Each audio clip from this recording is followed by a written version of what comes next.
So how's things been going for you, Lenny? Um, yeah, I was now for 1 week at this Zen silence retreat, and that was really interesting. Um, yeah, to see what it does, to just really sit a lot in this focus point of always like observing the mind. And I really had a really high afterwards. And now, I mean, I know that these states are also vanishing, but it's still like sometimes you feel like, oh, I had a time where, you know, thoughts were observed. I was so clear because there's nothing else that you do that you're so aware of it. And now, yeah, you're getting into the stories much more.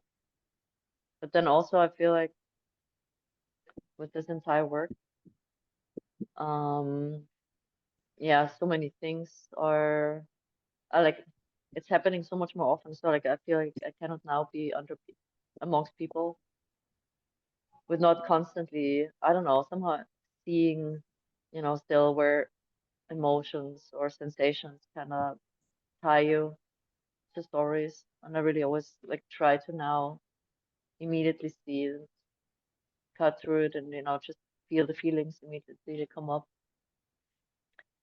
So yeah, it feels worky. Mm. So when you try to see what comes up and their relationship to thought, do do you do you recognize that that is a process of creating a self?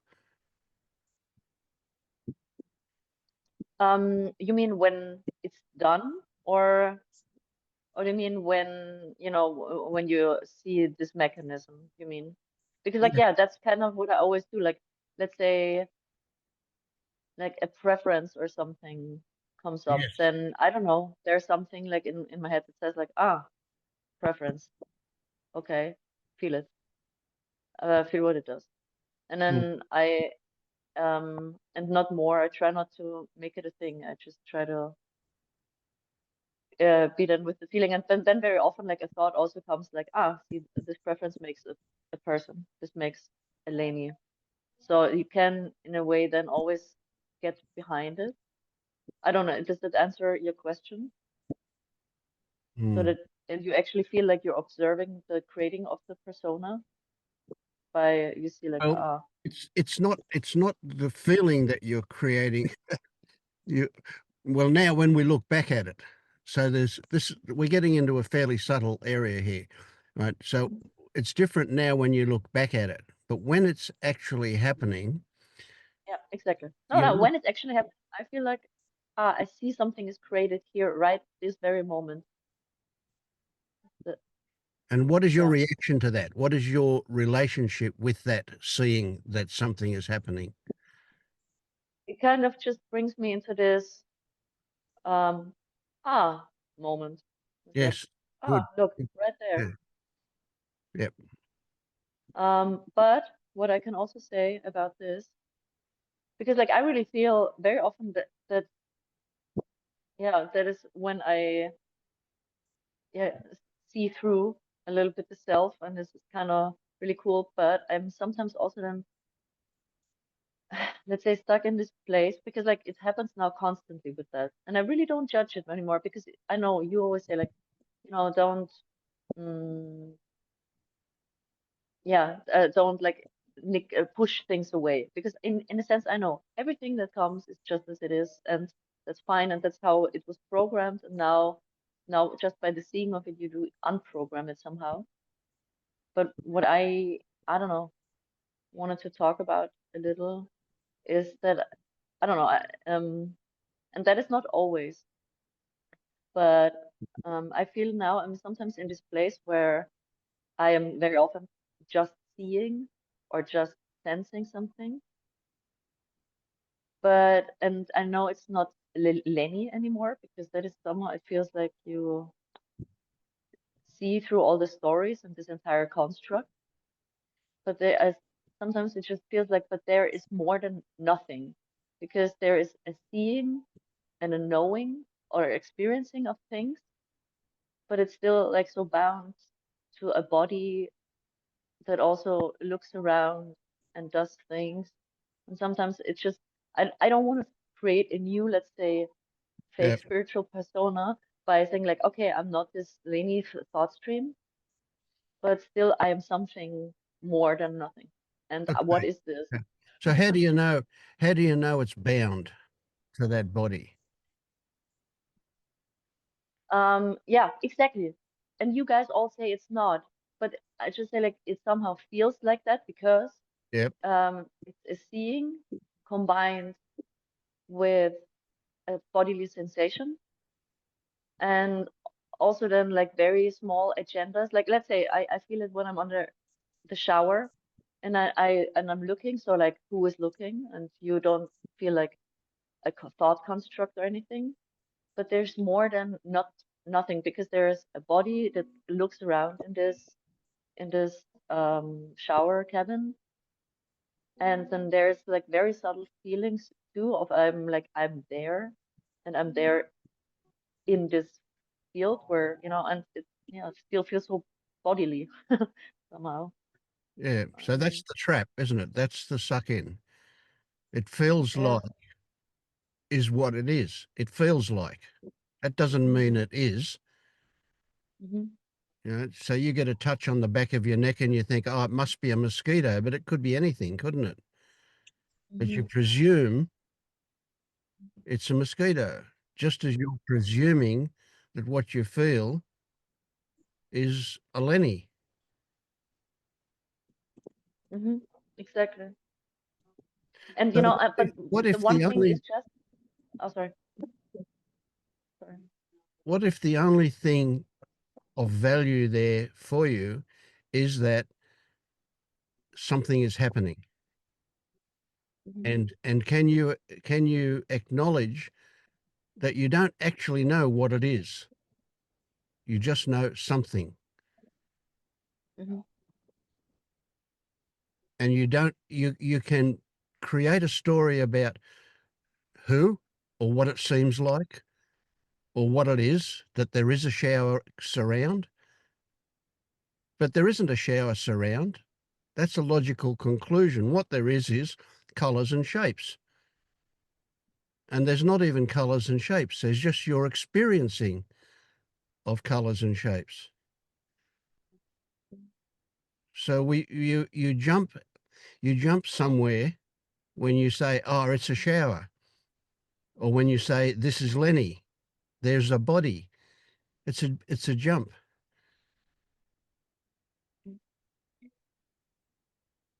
I get you, and in a way, I also, let's say, try, or I mean, now that is not also like a subtle thing of where you can identify, because when that happens and the feeling feels more real than what you say now, then when thoughts like the memory of what we were saying now come up, because like they were, I have, because like I'm looking there a lot, and then there's thoughts coming up. They say like, ah, yeah, but this is, just seeing. Nobody says there is a body, blah blah blah. Then it becomes also the thought, and now it is kind of outweighing feeling that feels more real than thoughts, where you also say like, yeah, and everything is also just a thought. So in a sense, like I'm in kind of like in this fight of those two things, of something that feels more real than the other, where it's probably more probably not real, but both are now so unreal, because again the other thing is a thought that says like, yeah, but it's, yeah. I don't know if you know what I mean. Yeah. Yeah. So here's a tricky one. Do you get that whatever you're feeling is also interpreted when you Yeah, think, I do. "Yeah, I'm feeling that or this, right? But we could go even deeper and say whatever you're feeling is also the result of a story. It totally is, I know. So feelings have no more credibility than thoughts. None of them have any credibility unless you give it to them. Yeah, Yeah, it's just like I feel like it has so many layers because it goes down like Yes. to the very most basic things that you cannot, in a sense, Yeah. yeah, believe anything anymore, and it just feels like um endless. Okay. So, And so it's not endless though. So when you get to the point where you can't believe anything anymore, you can't believe your thoughts, you can't believe your feelings, you can't believe anything. There's still a you doing that, isn't there? There's still a you believing or not believing. So what about the next level down where you disappear? wow, how beautiful would that be? I'm looking for that so much. Yeah. And I mean, that's, and I wonder if it's like, Who's if that looking is for really just happening by seeing all those things, and we have to go through all of them and seeing all the time, and so that this can resolve, or I don't know. Lenny, Yeah, at some point, um, where maybe you are coming up to now, yeah, the one who's looking needs to stop looking okay, because this is a loop. okay. Like you say, you can analyze this endlessly, and the one who is analyzing is stuck in a loop analyzing. Hmm. So it's good to kind of learn to look and kind of deconstruct like you have been. And maybe you have to do that some more. I don't know when the right time is, but I just want to mention that at some point, the looker also has to be let go of. Hmm. Yeah, And then there's just life. yeah, And yeah. that's kind of scary because you're kind of like, so what then? What now? There's nothing more to do. Mm, And then you feel like, but I still get triggered. I still I still, this and that. mm, And then you're back in the loop again because you feel like there is more to do. mm.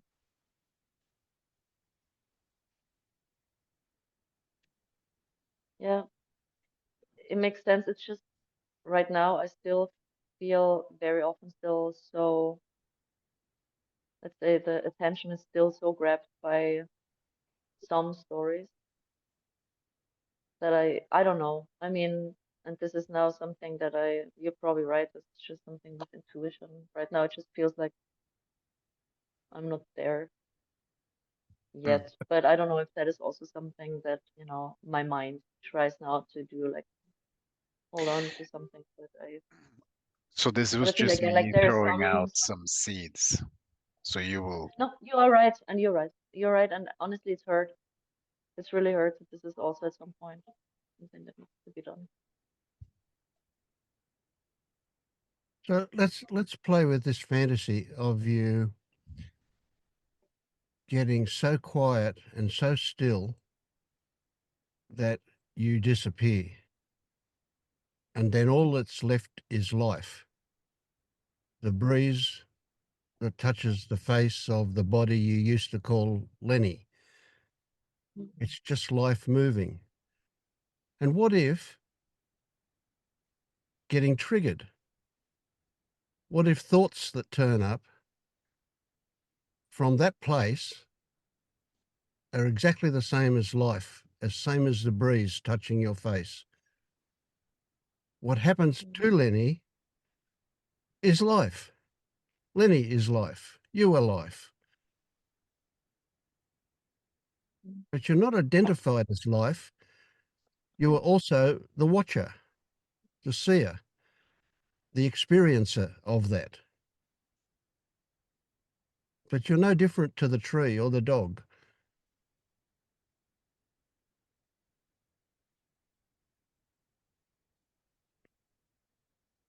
So when you say you're not there yet, well, that's bullshit. You are there, but you just hoodwinked by certain things that turn up, and you say, ah, that's a Lenny, or that's happening to Lenny, and other things you go, oh, that's just life. Well, it's all just life. So when Marius says you need to stop looking, more accurately, you would say looking needs to stop. Because you're not looking, it's life that's looking. Now, looking will stop or it won't. And guess what? If it doesn't, if looking still happens, that can be fine. You just don't need to say, it's me, or it's Lenny, or it's triggered. It's just life looking. It's Mm, life looking at itself all the time, or not. mm, So anything that comes up, it's a case of saying, what is my relationship to that? Do I claim it? Do I own it? And if you do, that's still just life doing it, but you can recognize that it doesn't have to be that way. It only seems to be that way, which is also just life making it seem like that.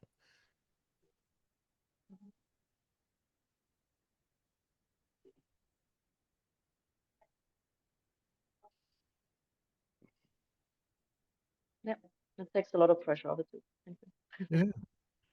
Now, Marius and I were talking the other night, and we agreed we discussed different ways of looking at things, but one thing we agreed on was that when we've I don't know how to put it, when we've got it, when we're awake, you know what?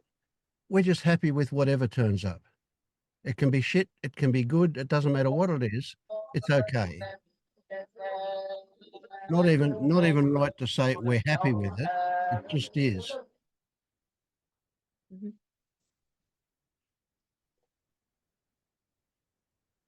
Yeah,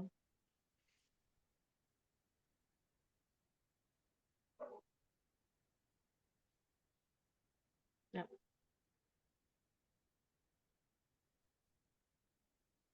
I wrote a story today called The Trap, and it won't be published for another 10 days because I've got a lot of other stories in front of it. But basically, what it said was anything that you want to be different is a trap.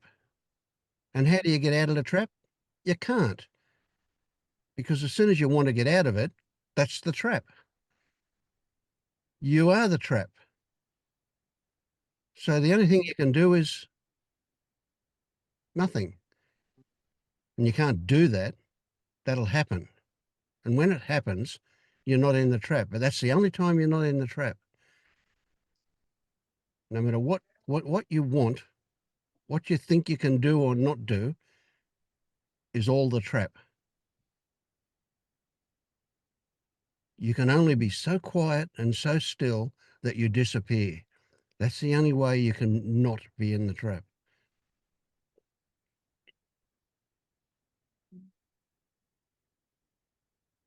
But you can't be that way. It will happen or not. If you try to be that way, you're back in the trap. Yeah, yeah, yeah. Makes a lot of sense.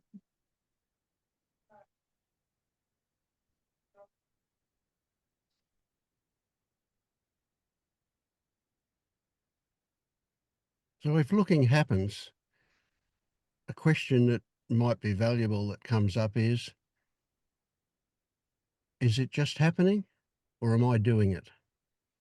What's my relationship to it? If I own it, I'm in the trap. If it's just happening, I'm not. Yeah.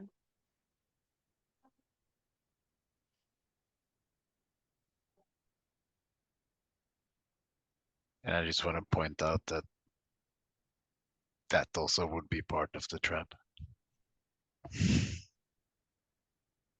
Yep. As soon as we talk about it, we're in the trap for sure. Yeah. Okay.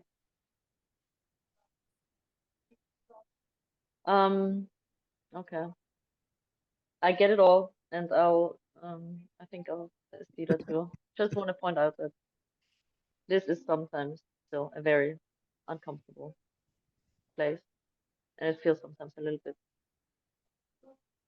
solipsistic. Mm. And then it's also, I know, part of life. It's all part of what it shall be. I just wanted to point it out. Sometimes, yeah, a little scary, all that. Yeah. Yeah. And I know you guys know. Just wanted to share that. I don't think I caught that solipsistic part. Came in a bit late. Excuse me? No, I don't think I caught your solipsistic part. I came in a bit late. Uh, I don't know. It's just like, um, still like, when there's, and you feel, okay, there's looking, but it's and that I told him, like, sometimes it just feels like this looking is not just a general looking, but it's always so bound to like a body. And then the thought comes up, but yeah, but this is probably also just, a sensation with a label on it that puts a feeling on it. And, this is another thought. And you feel like, yeah, so this is actually also bullshit. So you have nothing to hold on to. And these moments can just, you know, be still very, very uncomfortable. Mm. And you're in this I don't know. And you guys are probably just in this I don't know state, very comfortable already. But for me, yeah, it seems sometimes very or it's very disorienting and very, yeah, I don't know. I just feel like everything is trying to hold on to something, and then it Yeah, holds on to what feels the most real, and then the feeling feels more real, and then there's, yeah, then you have to let go of this again. But it's just like not a comfortable place to be in. And I know, and that's probably been solved by, yeah, just hoping that now after you said this, that somehow this entire machinery will remember somehow that you just, you know, try with, the silence and this um thing, what relationship I have to this looking to, but still, also that seems like a next layer of a lot of things going on that all are very uncomfortable. yeah. It's basically just the mind trying to ask more questions, trying to know something, and you see that. So that will just. It's really. I can relate to all of that. Feels like very familiar and uncomfortable. I can get that, but it will just sort itself out when it's tired of Mm. asking questions.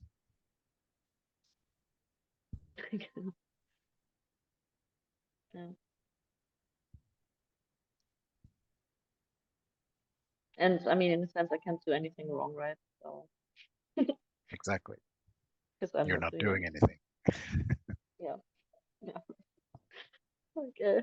Yeah, okay. Then I really honestly have nothing more to ask. I just come here for, you know, that I am with people who are going through the same. Yeah. There's nothing more to say than that.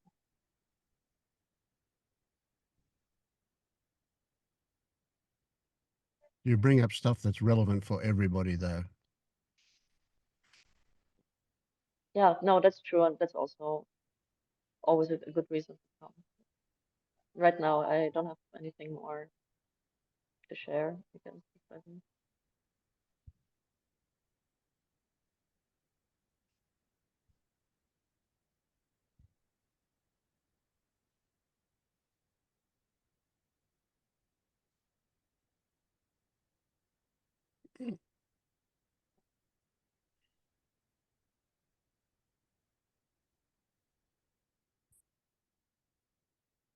So how about you, Declan?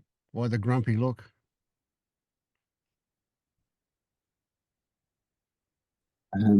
Yeah, I don't know, Vince. It was felt really strange right at the end when Lenny was talking about not having anything uh to share with others or something. It's this really powerful kind of flash of aloneness of like, oh, and it all happened so quickly. I kind of thought, whoa, what was that?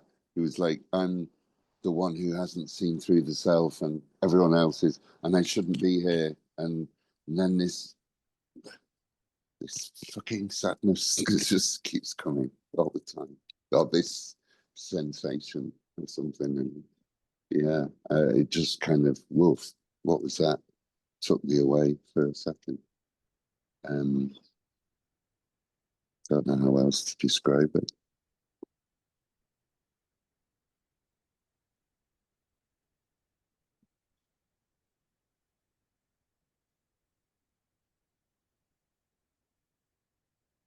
What was your relationship to that? Did you own it? Don't know what you mean by that, still own it. Was it happening to you? Yeah, yeah, yeah, yeah, yeah. I think that's the thing. It's like, oh, and I think that was what was happening while Lenny was talking. I was thinking, you're nowhere near that. You know, you're. I'm still kind of presuming that everything is me, and yeah, it's really funny. This morning, about maybe an hour ago, I was just making some coffee, and I got that. Sorry. I got that sensation of like, like a tingling down here. That's all I can describe it as. But I interpret it as anxiety or sadness or something. And it felt like my brain just kind of went, oh no. And then I stopped and thought, oh no, what, oh no, like what is wrong with a sensation of tingling or but there's something kicking in straight away, like just straight in there, kind of, oh no, this is gonna be dot dot dot, and it's that dot dot dot that is so scary and black and dark and that, but it two steps before that, Vince, that's all me. Yeah. And now and again I can kind of go, oh, okay, that's a strange thought coming up, and kind of, how can I say, distance myself. But I'm not distancing anyone, but most of the time it's just a presumption that it's me. Yeah. So is it so just let's you let's just drop down a level. So we see something happening and we see another happening which says it's all me. And if we see that it's all me happening is going on, we're not in it when we see it. So then what is your relationship to your relationship that it's all me?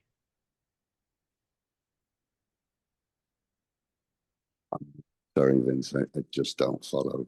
Yeah, okay. I kind of get a little bit of it. I get that I'm seeing something, so therefore I can't be You're not in it. That's it. right. No, Yeah. no, no, I'm not in it. You get that far. The next thing that you said, So you lost me. the first thing that happened was you go, it's all me. There's something happened and it's all me. Mm, Right. Then you saw that you were saying it's all me. So you yeah, weren't in it's all me.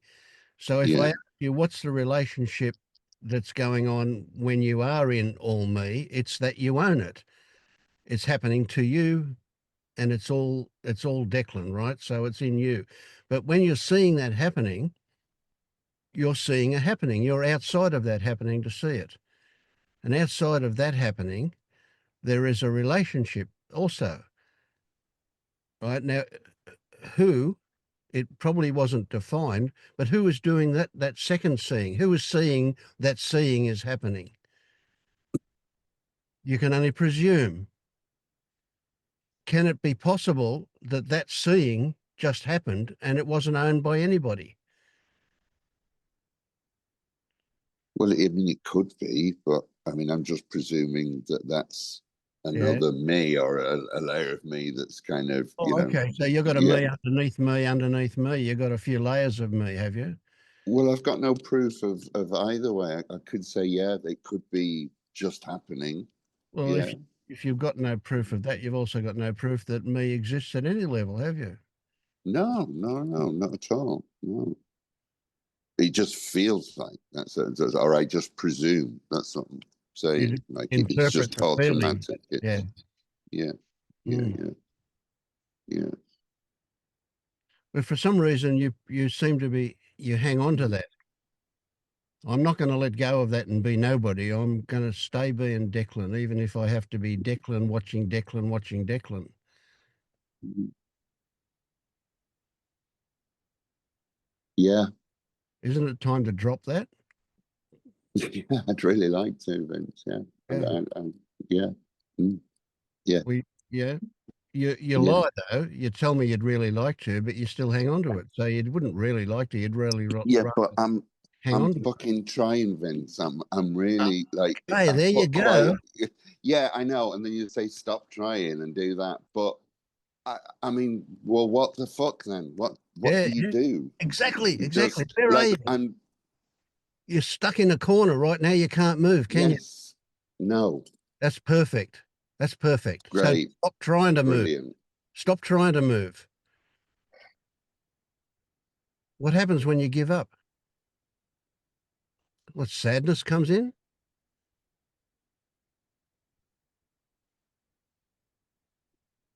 Anger, sadness, hmm, frustration. Well, the frustration's probably about trying to give up or not being able to give up or something, but the sadness isn't. The sadness is about something else. Now we don't need to know what it is, but we can assume, and the funny in that I can legitimize this assumption, but not others. But we can assume that sadness is your resistance to letting go, that you've been wanting to do, you've been trying to do for so long and not succeeded.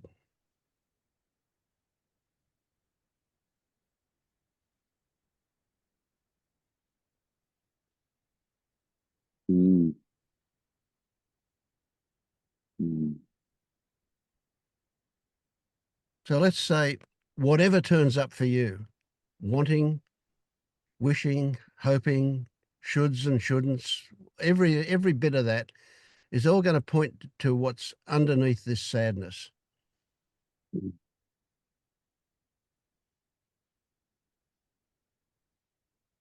Whatever turns up is all going to point to what's underneath the sadness. Mm. So you don't often get close to the sadness like you are now, do you? You generally get your frustration keeps you safely away from it. No, I totally disagree. It feels like the sadness is just with me. Okay. Feels like 24/7 the last few months. Right. Okay. Yeah.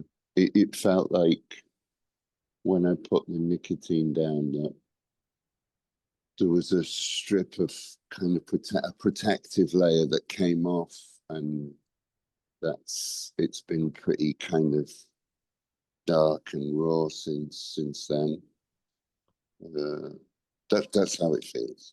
Mm. Mm. Couple of months.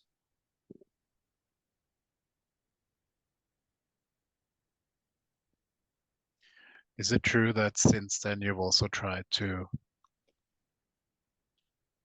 fix that? Yeah, yeah.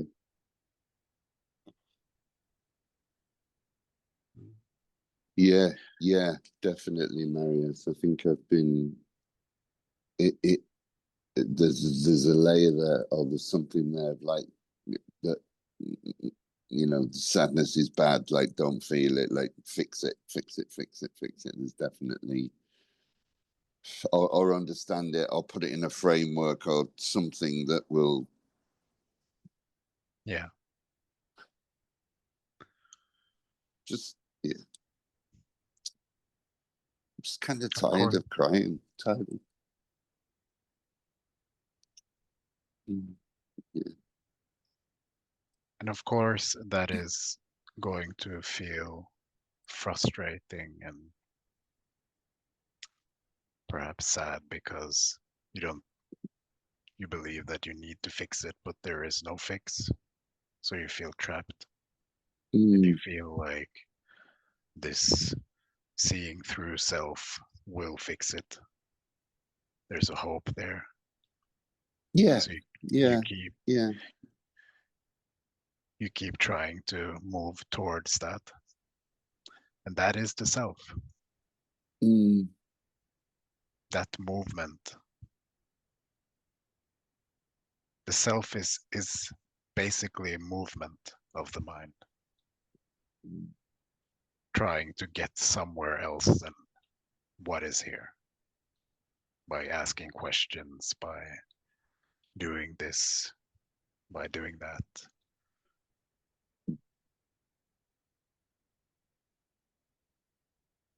And it feels so counterproductive to not do anything for the mind, because, you know, that's how it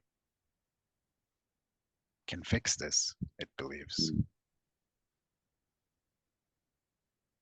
The only thing it doesn't want to do is just do nothing.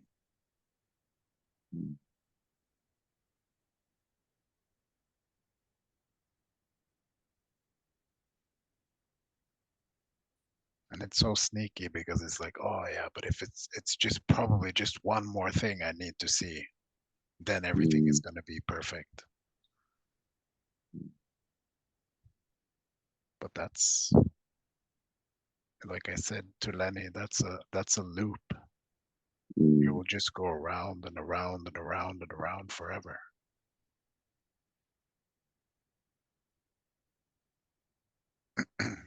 So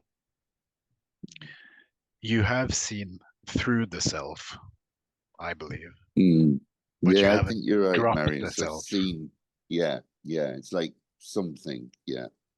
But it's almost like a kind of a physical drop that I can't seem to do. Physical's the best word I can come up Yeah. with.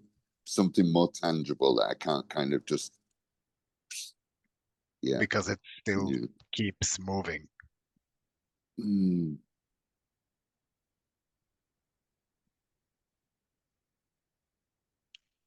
It's trying to get somewhere that it can never get.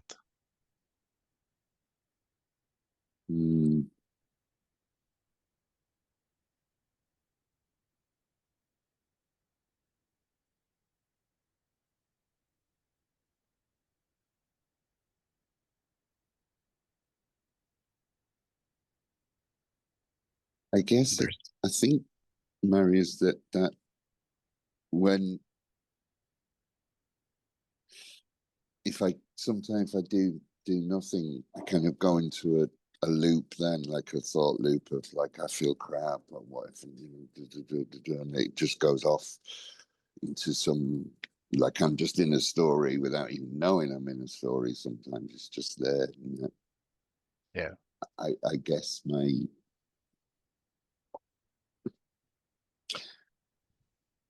I look for a way out of that, a way of just kind of trying to be still, or meditate, or listen to a podcast, or listen to a guided meditation, or kind of doing, I call them your exercises, Marius, where you're like kind of looking at who the chooser is and stuff. I do, if you like.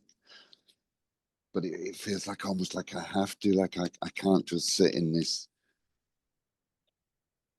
fucking loop of, just that feels just mad, or yeah, I don't know.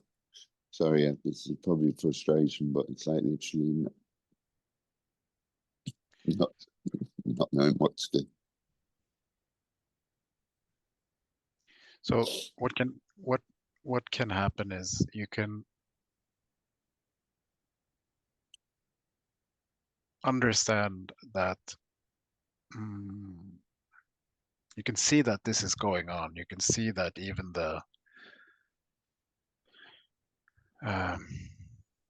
trying to meditate or trying to do nothing or trying to like just to kind of, or let's say it like this,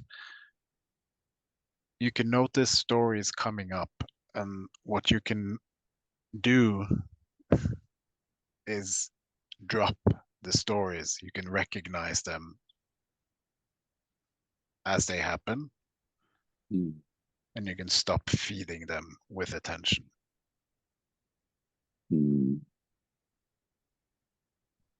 So the stories will come up.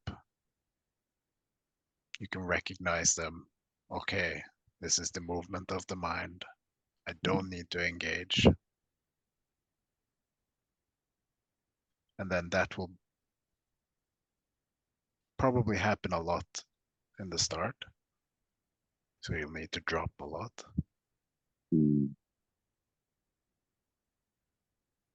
But then you get into the groove of not following that narrative. So you can still go about your day and, you know, do whatever you want. But there's no intention of trying to solve or fix or anything other than the focus here is just dropping it again and again.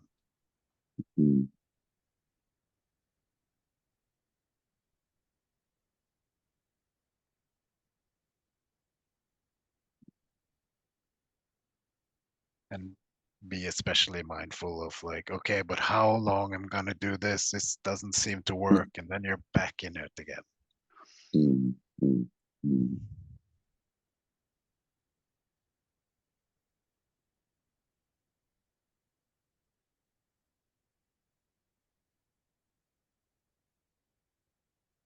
Yeah. Thanks, man. There's so much candy out there, you know, promising all sorts of different solutions to stuff. That is all dream stuff.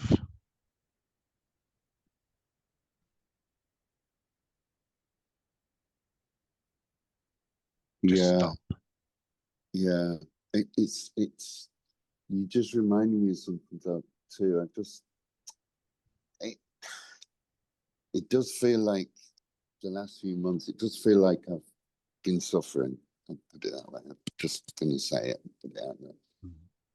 So it feels like quite natural that I'd be looking like this might help, this might help.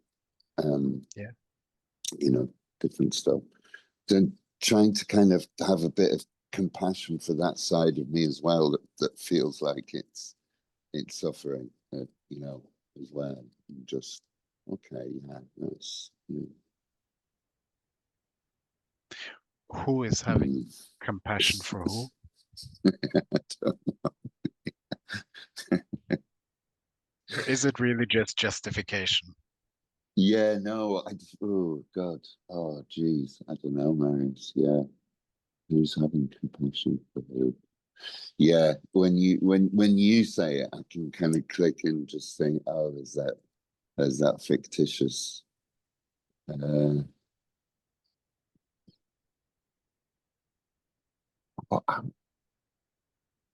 wonder if that is a big part of it. It's like there's this part. Just I'm just going to say it sounds crazy. I don't care.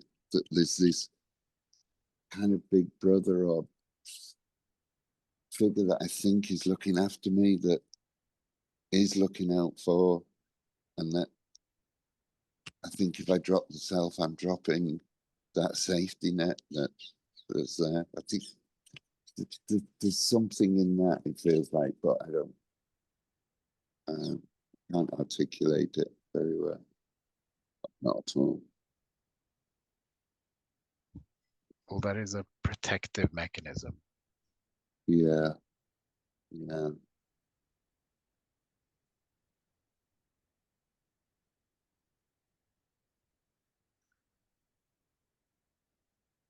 Mm, So is your It's sadness. kind of a noble thing. I have to protect this part of me. mm, mm,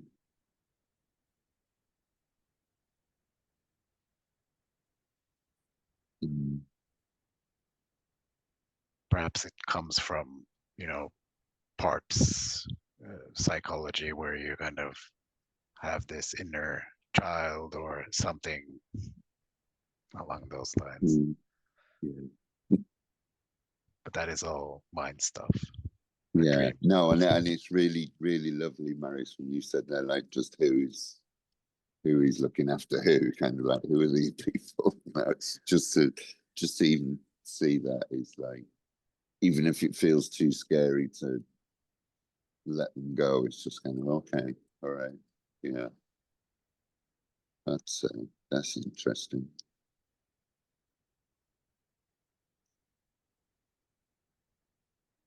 If you really look close, there is a thought, and then there's a thought about protecting that, whatever that thought was about. Yeah.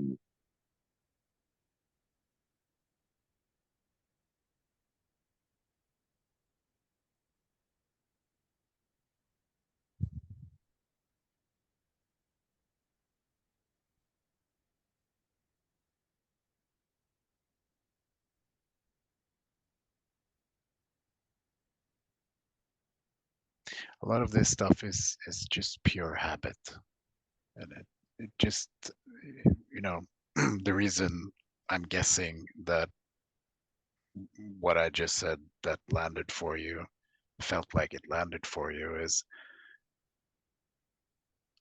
I'm kind of trying to stop that, like abruptly cut through that loop that you're in and just stop it. And you saw that for a moment.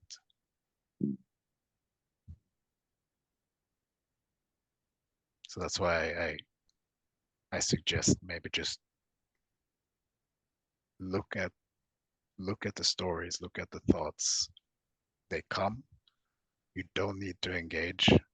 Drop it, and then continue to do whatever you do again and again. Yeah.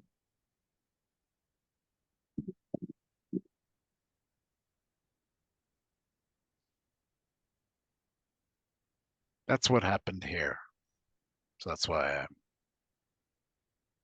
telling you the same thing. How do you mean that's what happened here? Well, I had You to. mean just now? Just No, talking? that has been a large part of the process here with me. Oh, I see. Sorry. Yeah, yeah, yeah. Yeah. Yeah. So if it feels like hmm, a big mountain you have to climb, it's not.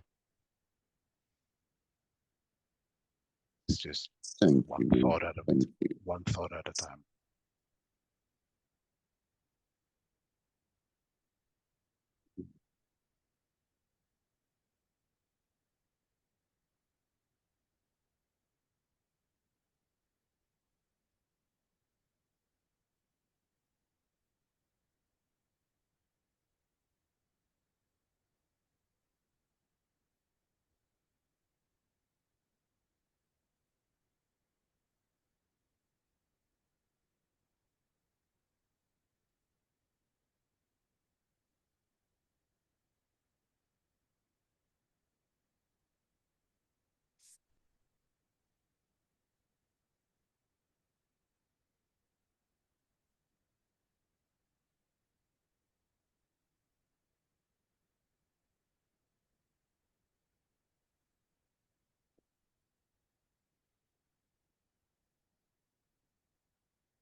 Anything active for you, Vasvi? Sorry, what did you say? Is there anything active for you at the moment? Um, yeah, like a very like big trigger is kind of got active this morning. And so I kind of followed what you said last time, and another like related trigger to this um happened last yesterday.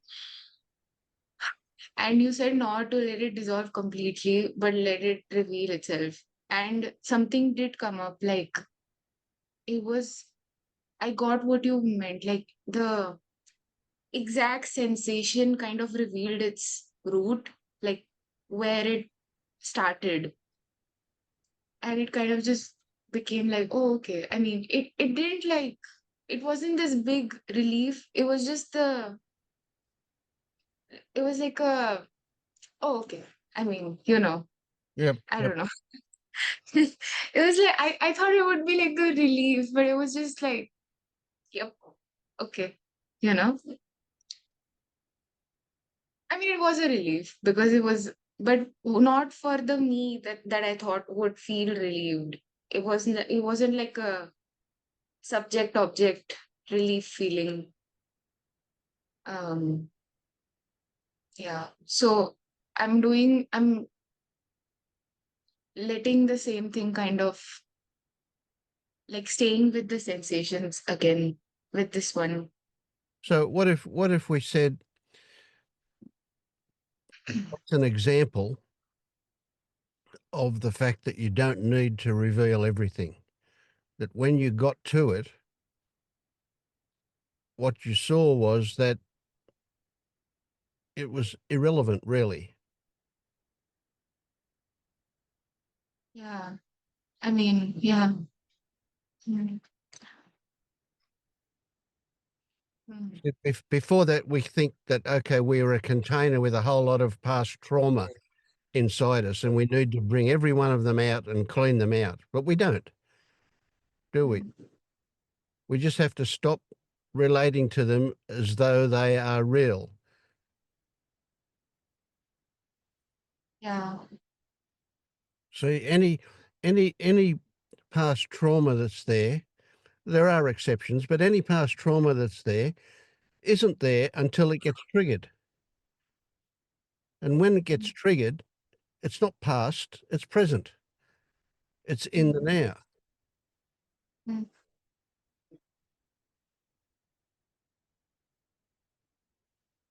So what if we accept that no matter what's there, it's only relevant when it gets triggered? And until it gets triggered, it isn't there. Yeah. Um, mm.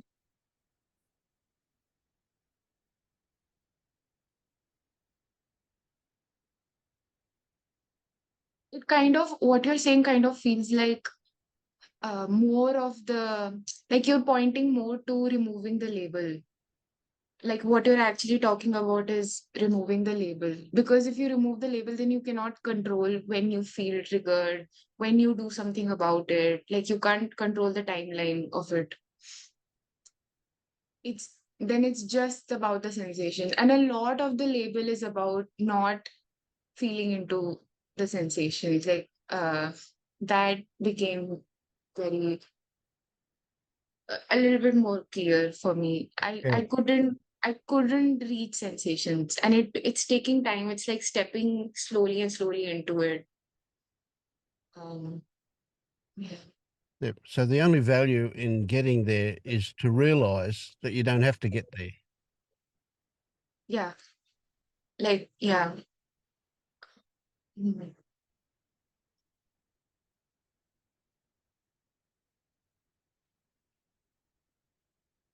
I said yes too confidently, and then my mind was like, "Yes, I get it." But yeah, yeah. You say yes too confidently, and then your mind co-opts the yes. Mm.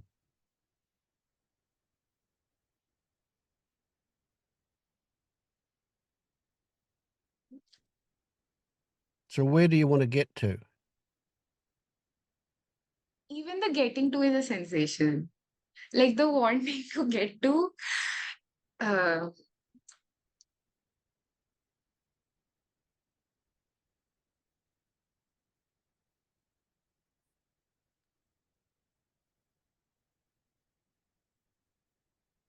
I think the mind sort of labels the sensations as boring.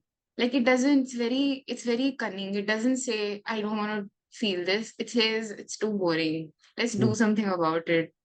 Yes, I want it to be different. Yeah.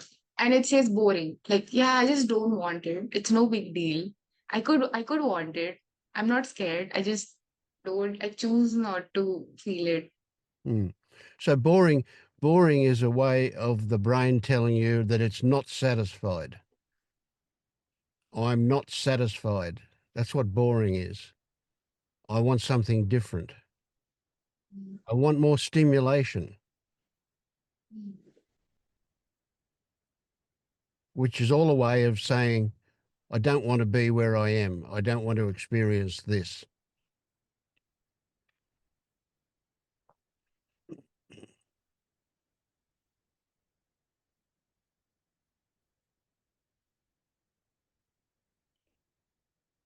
And the mind will then say, well, what do you want to experience? And off we go into a fantasy land. Yeah.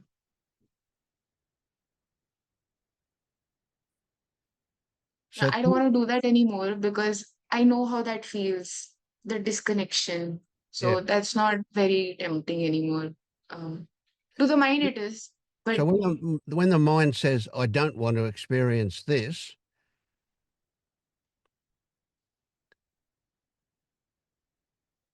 is that okay?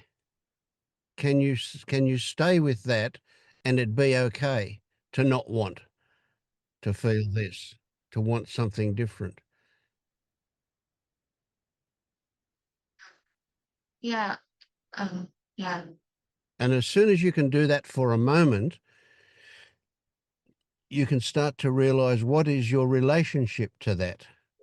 Who is experiencing that, or who or what is not experiencing that? What's not there? What appears to be there? What we assume is there? Vasvi is there feeling this, when in fact it's just feeling, isn't it? It's just this, whatever it is. We don't even know what this is. It's too complicated. But that's all it is. It's this experiencing. But we don't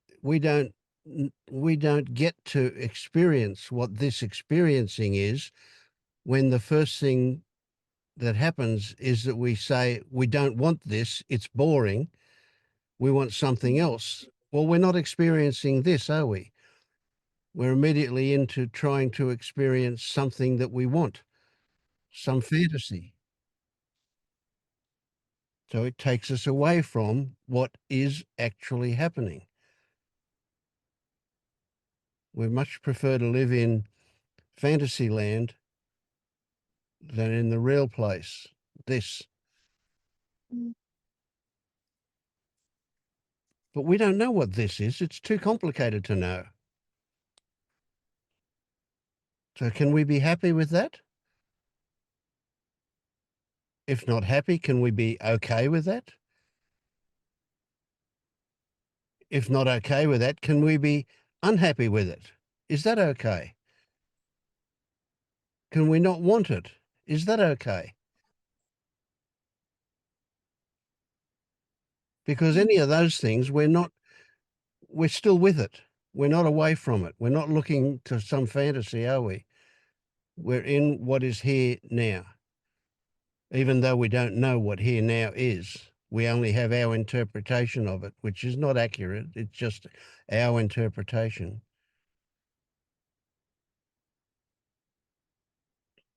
So are you getting the feeling that there's nowhere to go and nothing to do? Um,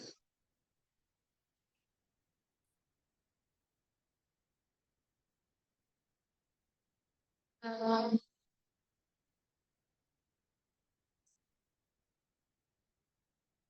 hmm.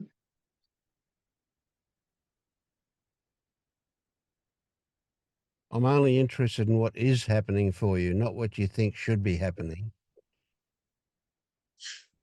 Uh,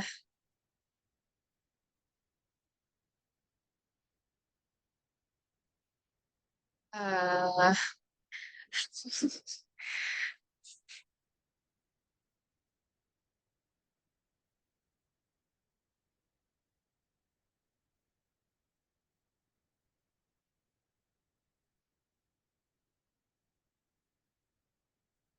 I think I got nervous. I don't know. Good. I like that. Okay. I don't know is the best place you can be.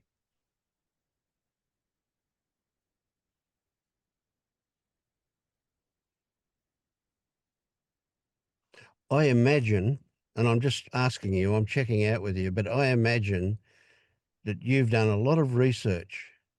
You've read a lot, you've listened a lot, Yep.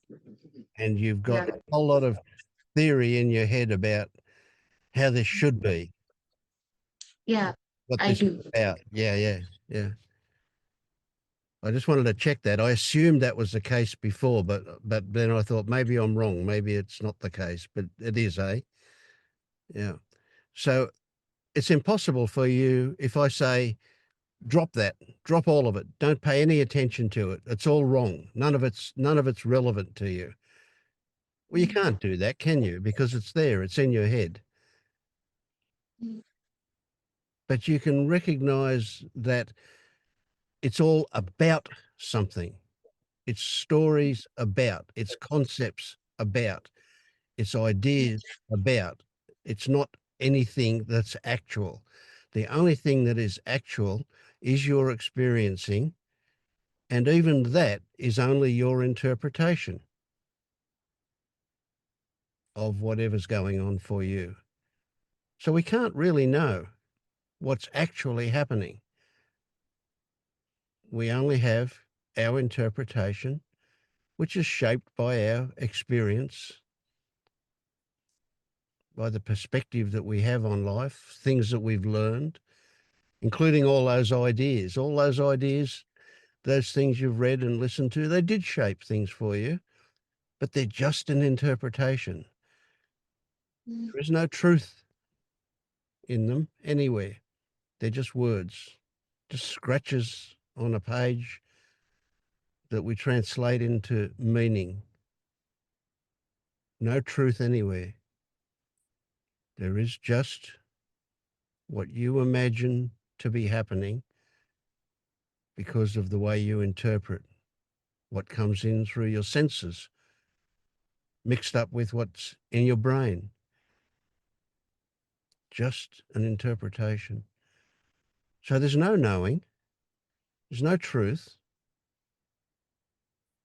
It's just this. And is this just happening?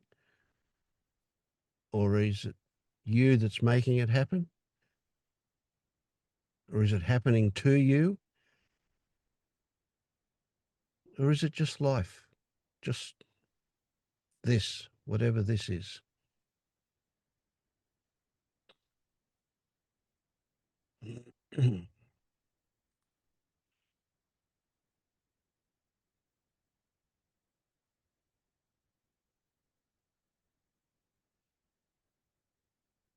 In which case you get very still, very quiet.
How's life been for you, Maya?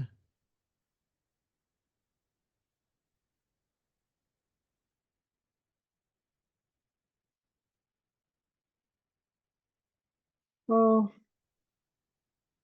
I'm in a good place, as you say, but there was too much of the good stuff, and 2 months with my parents.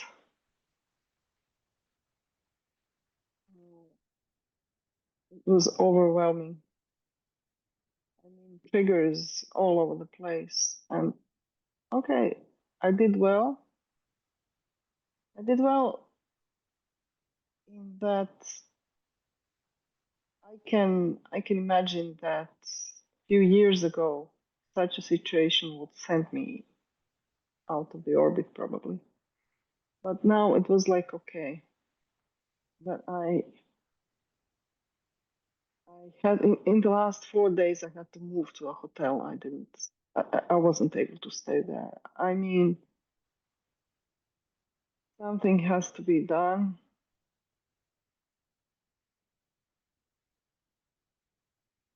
Mom has to go to the care home somehow because it's really ruining everyone else, especially my dad, who doesn't see that.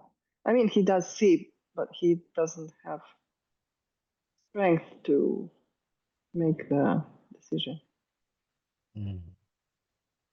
So sometimes I saw the triggers, sometimes I reacted. This was it. And I would say there was so much said about stopping the search today. The search was stopped for me in these 2 months, not because, and what I'm going to say is a pile of rubbish, okay? Not because I decided. Somehow, when I say not because I decided to stop the search, I know there's not me to decide anything.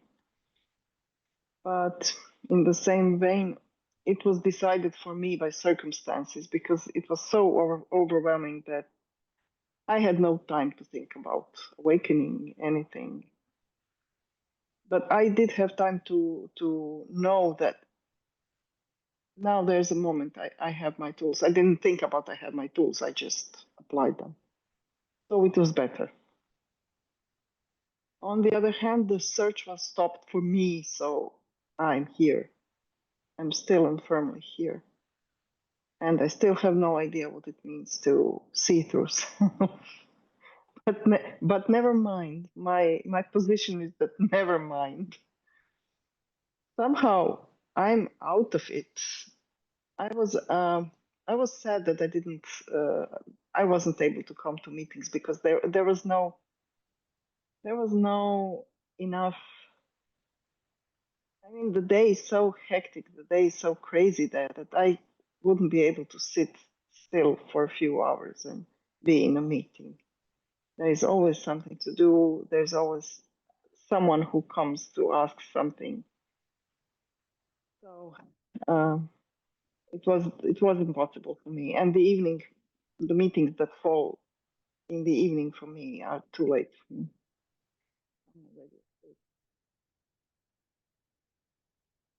And there were so many moments when I thought, "Oh, where is the Vincent meeting now? I need one now. I need one now." But there weren't any, or when they were, I couldn't come. So no search at the moment. And I don't believe I was desperate at times, and I thought, "Oh, there's nothing, no awakening, anything." And I saw myself surrendering to everything, but this surrender wasn't a surrender of joy or something that brought peace to me. It was more And resignation, was it? yeah, because it was too hard. It was too much, too many of the good stuff, too much of the good stuff. But okay, I mean, it was what it was. I'm here now. somehow with a knot in my belly. And I will sit with this knot and watch it for days probably. Because it's I'm not worth days. It's not Mm. big.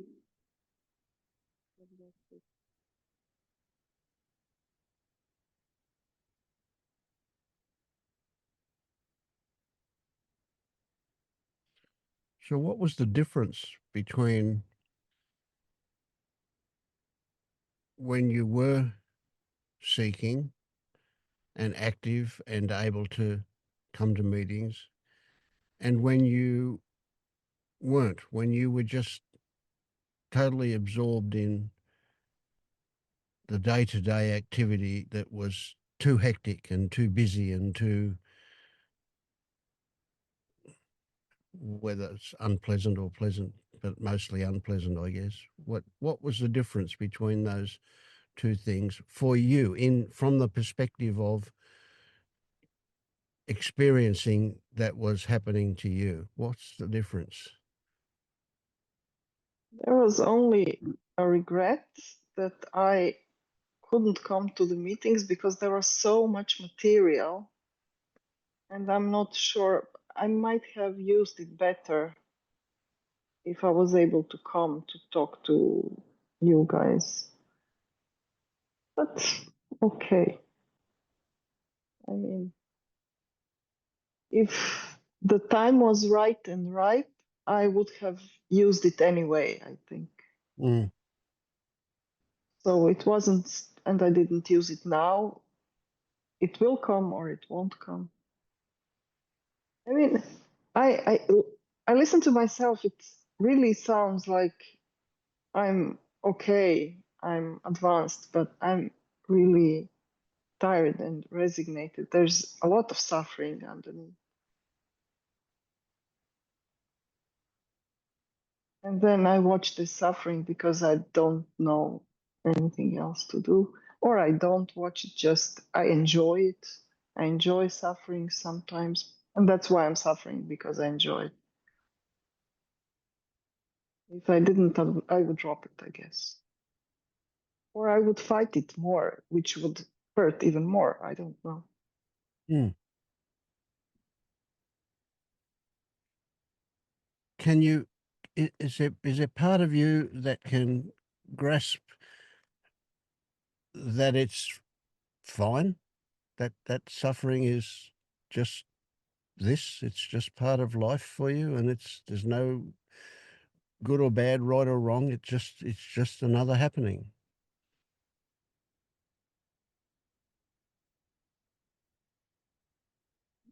Yes, I think this is my position, but not that I'm happy about it. Mm. Well, that's also just part of this, isn't it? Yeah.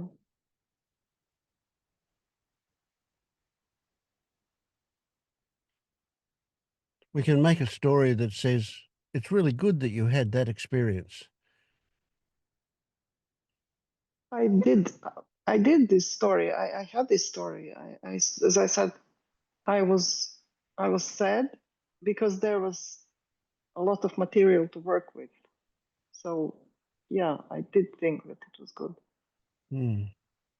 But I was also disappointed because it didn't propel me into something. And then this something was the same something that Declan was talking about. I still expect something big to drop. And Marius then said,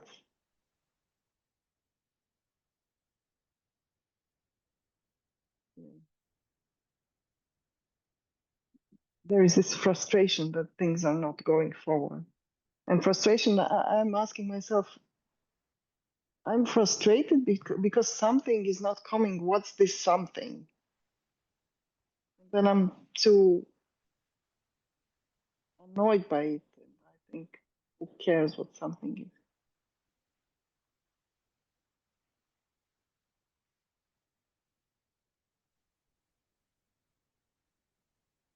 Yeah, I hope that there is something that would alleviate this position.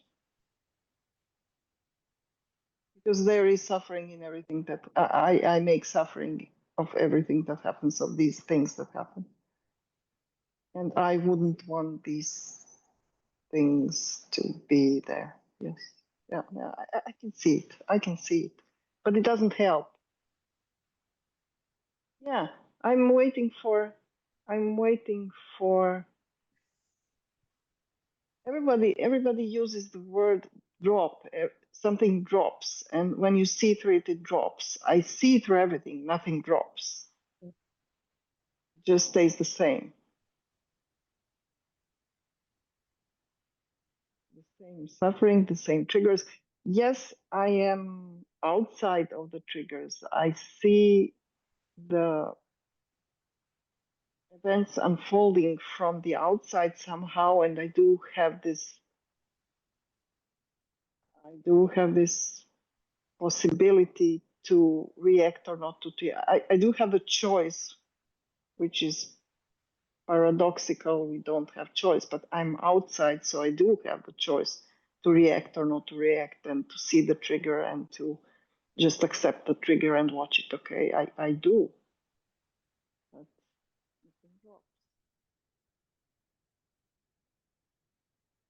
That's what I'm waiting for. This is the something.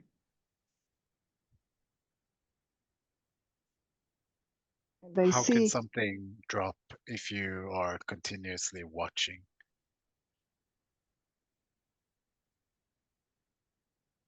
To stop watching.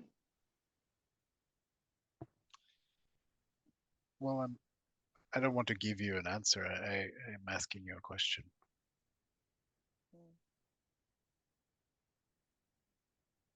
How can the things stop if I'm watching? I can't, because I'm keeping them present in front of me. Yeah, you well, there's distance. There's something analyzing every movement and likely an intention behind the analyzing, an expectation that something Expectation. will be better if you just analyze enough.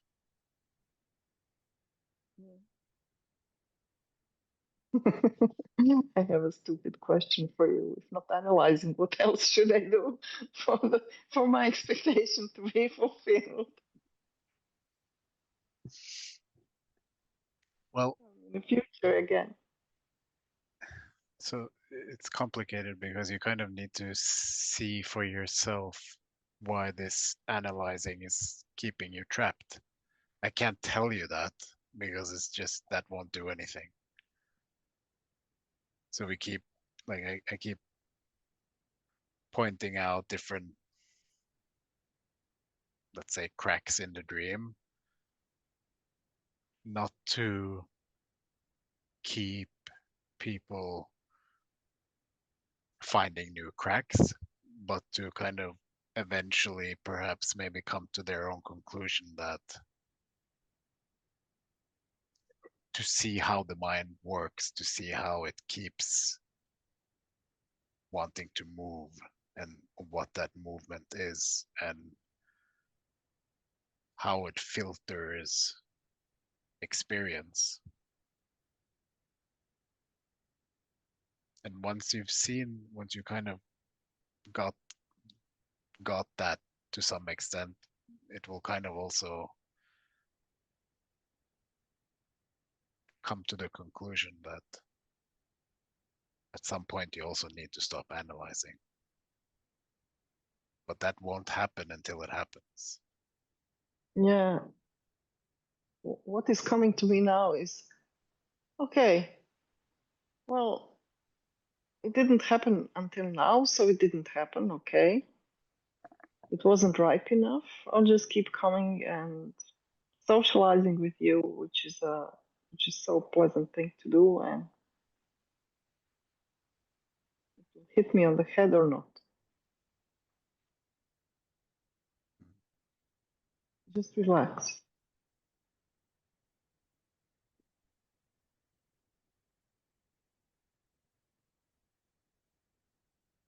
Well, now these 2 months are over.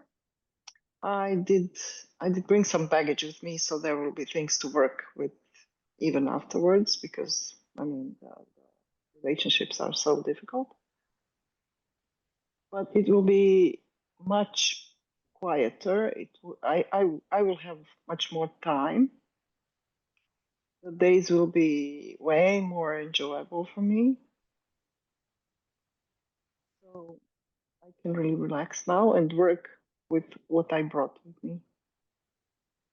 I mean, work looking at things. And Do you have comes, to? comes. I want to. There is a drive to do it.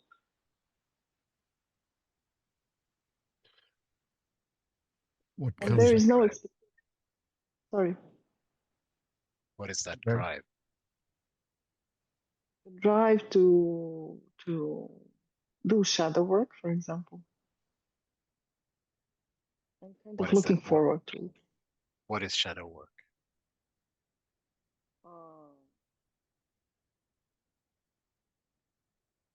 Going through those difficult feelings and releasing them, reliving things that I didn't before because I wasn't allowed to. It was shameful to feel some things. Now I can. I have the feeling that now I'm allowed to feel anything.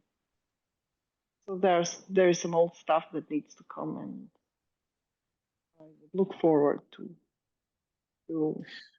expose myself to it, for example, with no expectations what happens. There is no function to it.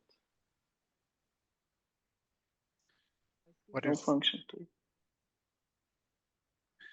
what if your perspective on shadow work is flawed, and every time something comes up in terms of a sensation you would rather not feel, you gave it meaning to try to relive it, to try to release it, but that is actually not what's happening. So for the rest of your life, every time something comes up, you need to kind of connect it to something that isn't real, when you could rather just be with the feeling if something comes up, not expect something to come up, not expect something to have to be relived or to give any meaning, just to be okay with anything.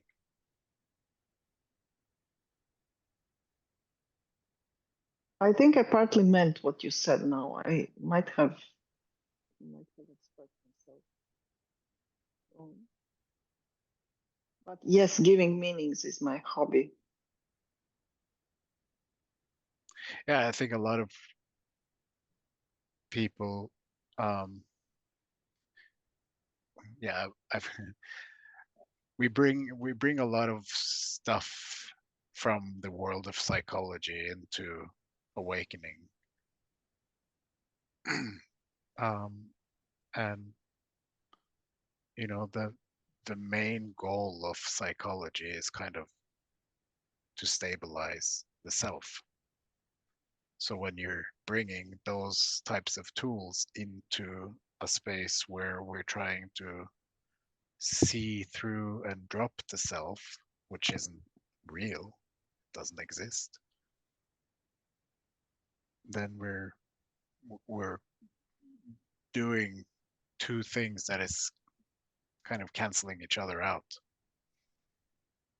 And so we get nowhere. I think I get it. I think I get it. You mean uh, no point bringing up old stuff with old stories, sensations that come with old stories, but when something happens in the now, I don't even need to know where it came from. I just have to stay with it because it's in the now. Maybe Yes. even if a story appears, maybe even treat it as a thought and story. And nice to Yeah. see you and goodbye. What if Yeah, yeah, yeah. what if all the value of now being ready to feel anything, to allow any shadow stuff to turn up? What if the whole value isn't in doing that, but in simply accepting that it's okay to do that? And that's the freedom that allows you to be present. You don't have to look at each one. As Maria says, there'll be enough stuff there that you could do it for the rest of your life and never get to the end of it. Yeah. Even calling the- it shadow work is kind of already creating a potential challenge to like something out of nothing. Like life will bring us sensations of all kinds even after awakening and, dropping the self or whatever you want to say. So if There's enough to work with. no, the point is that there is no work to be done. Yeah. This Okay. is Okay. part Okay. of life. This is just, yeah. Now I have an expectation for the future. I hope I will remember this. You will or you won't. See this. Yeah. I will or I won't. And you'll repeat it to me in a week, in 2 weeks. Sure.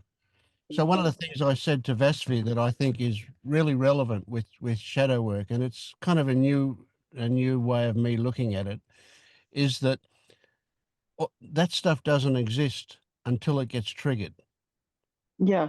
Yeah. So I heard that. it's only a potential, Yeah. which is nothing. And Yeah. if it surfaces again, it's in the now. And Yes. never mind Exactly. what it's connected with, Mm, what story it's connected with. yep.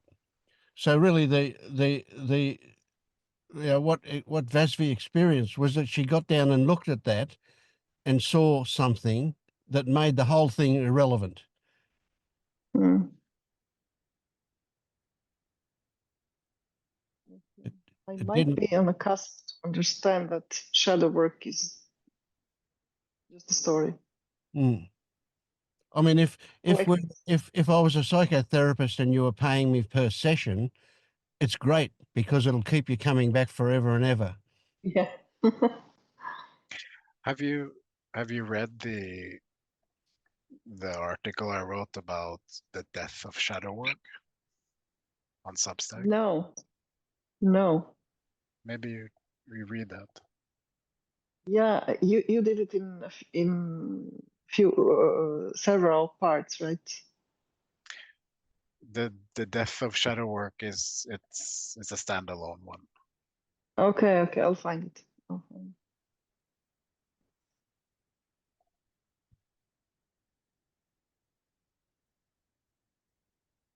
Wow.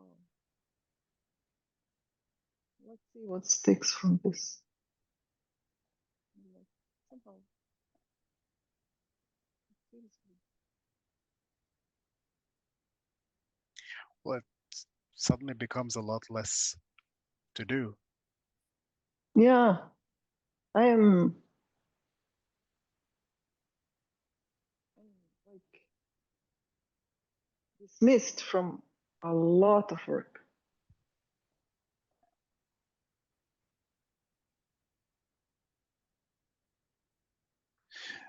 I think most, if not all of us in this space have kind of had this illusion that we just need to root out all the shadows and then will we be free. Yeah, yeah. Okay.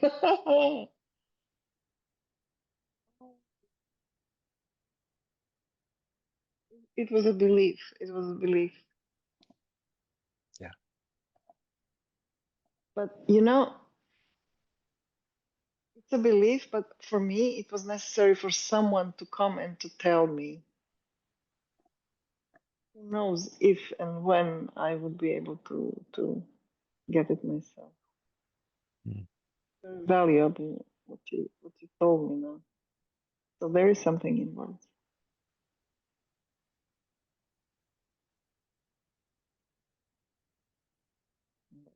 And the story is spinning in my head.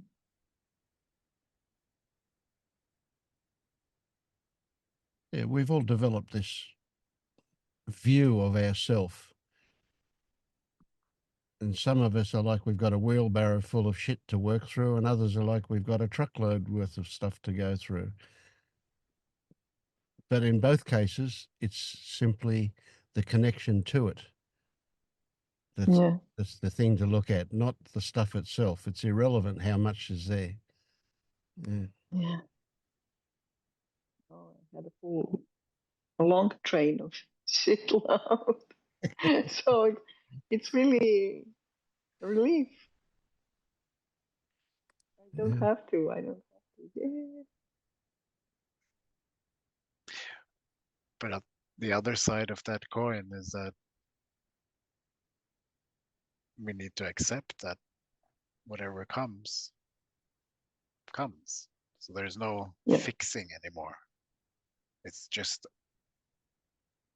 all the whole spectrum of emotions or sensations is welcomed. It's as a big part of life as anything else.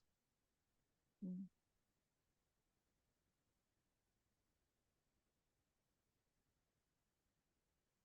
So there's no more clinging to the pleasurable stuff. Yeah. This I got early, not just pleasurable stuff. And if there are emotions, you have treat them all alike. Mm. I mean, pleasurable or not, this is my judgment of things. Mm. Things are not pleasurable or unpleasurable on themselves. Yeah. And when you can see that, that's an interesting one, because you can see that if it's a connection to stuff that we need to look at, that's our identification or our relationship to it, that sometimes the pleasurable stuff can be stickier than the unpleasant stuff. Yeah. And I wanted to say sometimes I can see myself. I mean, this is now a story spinning in the future. I can see myself after a rough patch clinging to some pleasurable thing because just to breathe a bit, as it was the case in the last 2 months. I mean, after difficult hours, you need something to. Yep. There's nothing wrong with that. Yeah, but I also wanted to say, if this happens, I will totally be able to forgive myself because you need it. A few hours underwater, you need a few minutes to breathe. Well, you might even go as far as to say the body has a preference for 18 to 22 degrees rather than -5 or +50.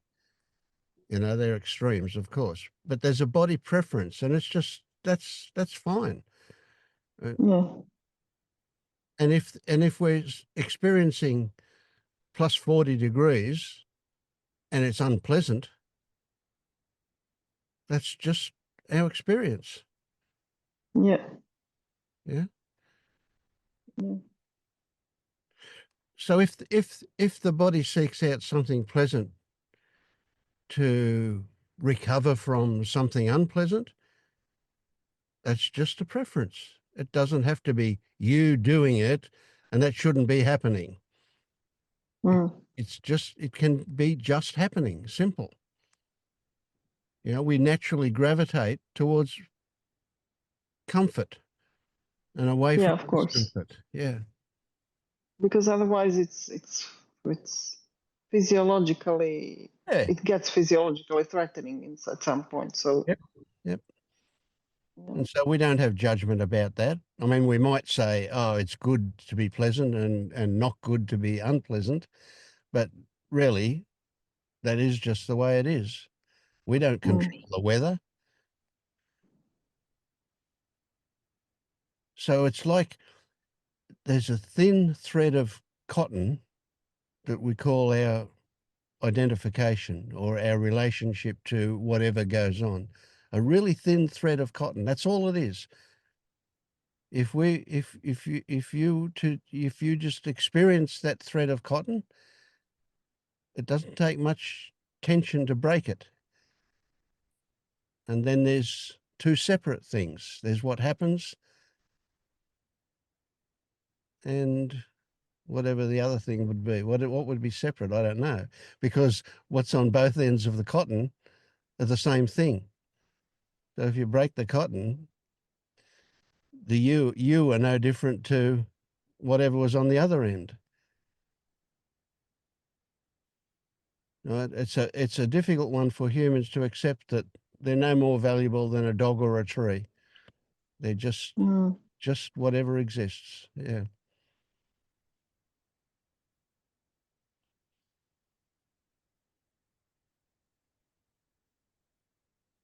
So when you become aware of anything, like I'm watching it. Oh, am I watching it? No, just watching is happening. Okay. Okay. Yeah. This is difficult for me, but yeah. Mm. That's also just happening, the difficult.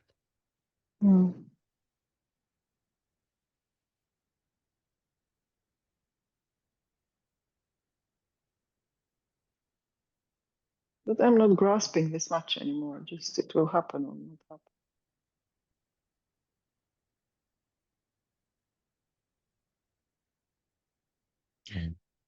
To say it, I'm just want to clarify something that might be obvious, but might also be confusing. So when Win says, you can just say, okay, at the same time, it's just happening. It's not like you can have two perspectives in the same moment, so to speak, that you can be aware that you are aware that you are aware, but it's like a thought can come in after the looking and be reminded that, oh, I'm doing that. And then it can be dropped. I just want to say that so you don't imagine that you have to have some kind of double awareness. Okay.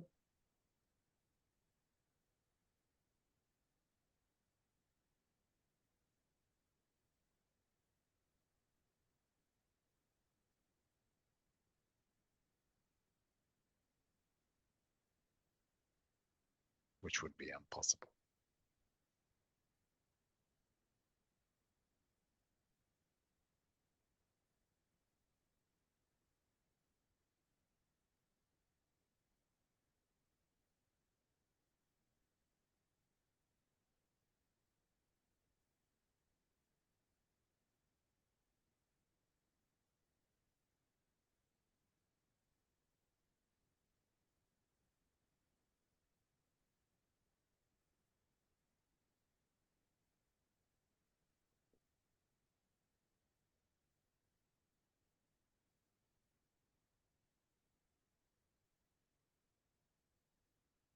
There's things for you tomorrow.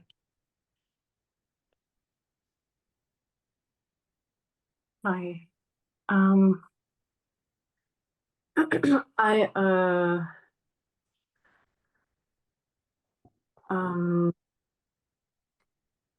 there's been a lot of story that I believe and have believed that everything I'm doing is wrong. And it seemed like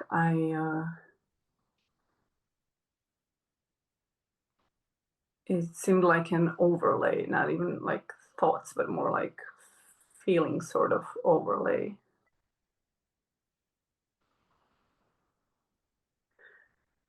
And I overate 2 nights in a row.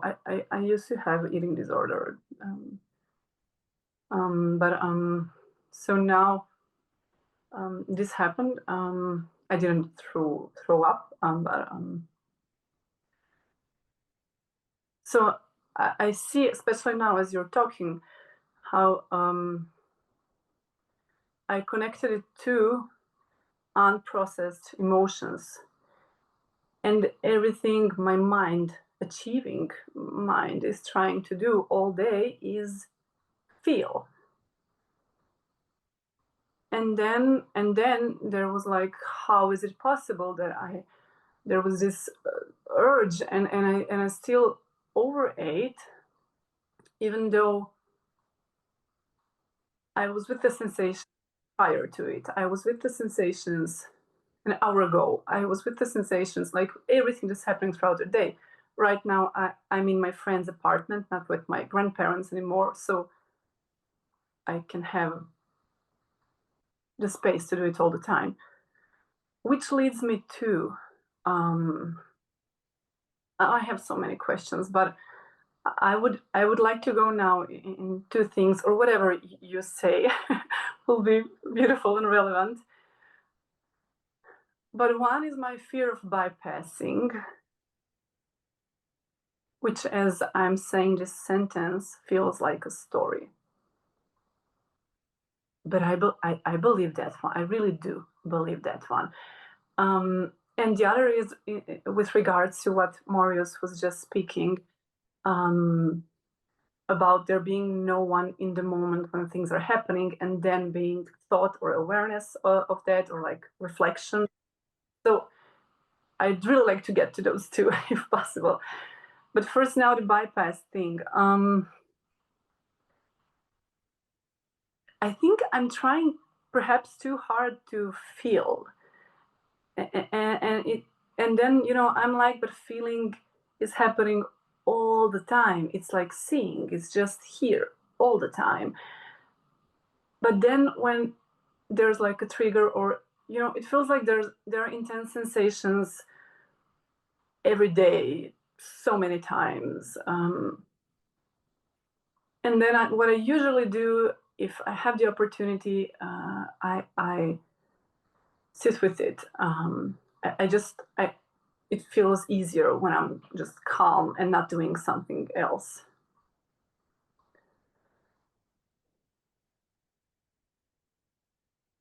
And then what I'm trying to do in that sitting is just feeling it, which seems somehow contradictory, and I guess my question is, how do you do it?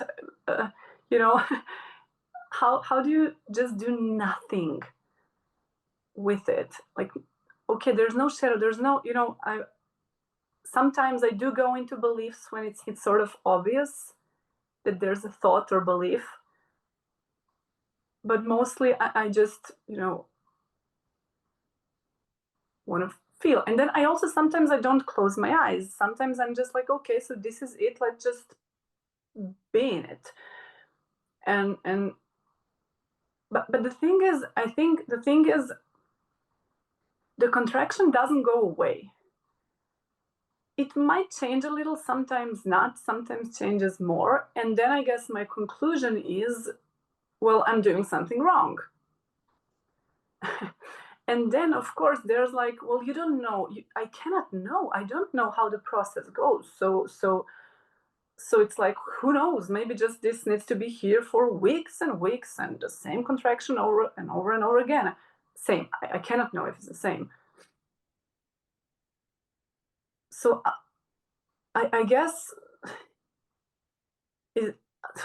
like I expect that if there's this recognition that that's a story, and if there's no self, that contraction would sort of dissolve, And I feel like I obviously, okay, I've seen through self, but there's much self and personality throughout the day, like continuously, despite like seeing that now in the moment there's no me, like there's no one who's yeah, but still, you know, yeah. So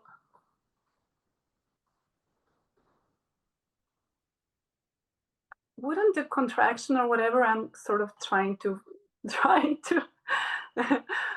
feel, wouldn't it sort of melt? Sometimes it does, but yeah, I guess my question here is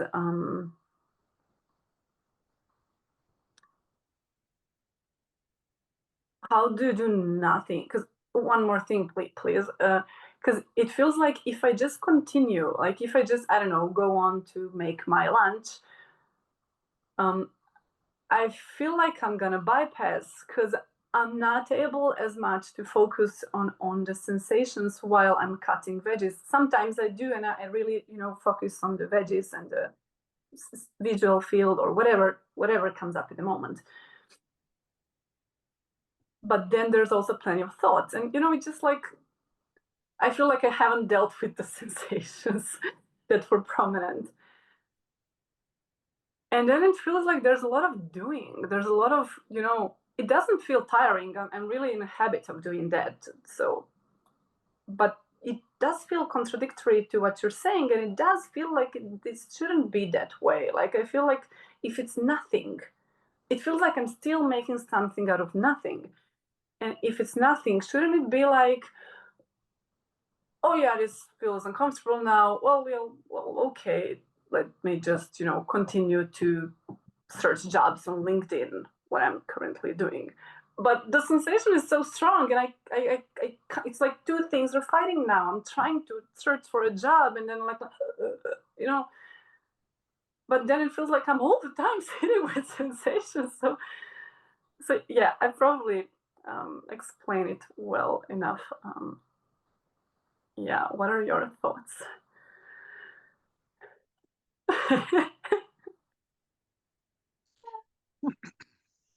So what comes up here is, I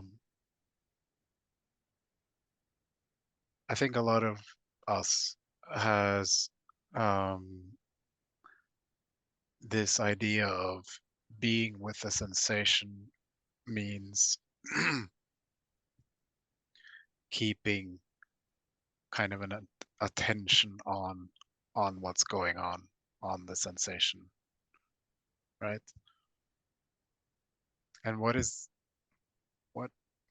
you're really doing is you're keeping that sensation at a little bit of a distance because you're watching it. Yes. So what if you just relax that attention? Don't have attention on anything.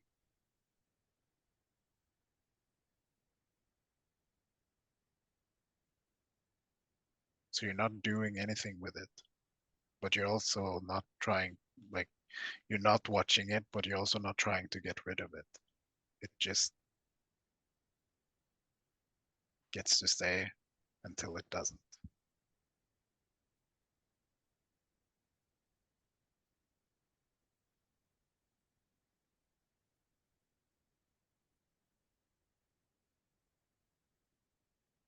That makes Yeah, I was just gonna say a lot of us also kind of learn that staying with the sensation and the way I just described that most of us kind of try to stay with the sensation is can be helpful in the start where we're trying to get in touch with our feelings. But but but not everyone needs that, and at some point that needs to be dropped and it can just be with no okay. attention. I'd love to interrupt. Mm. And there's mind coming up, but yeah, I want to. I really. So yes, this really sits. I feel like I've been sitting with sensation for like 2.5 more years now, daily. And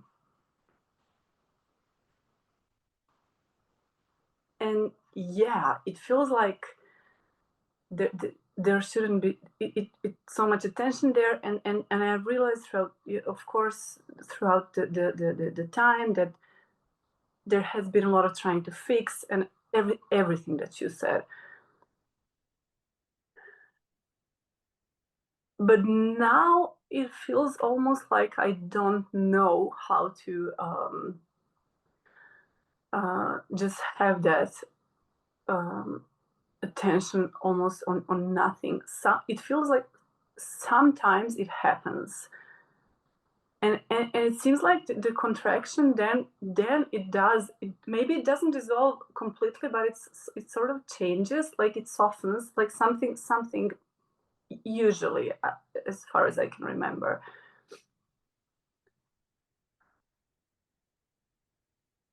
So for me it feels like when I'm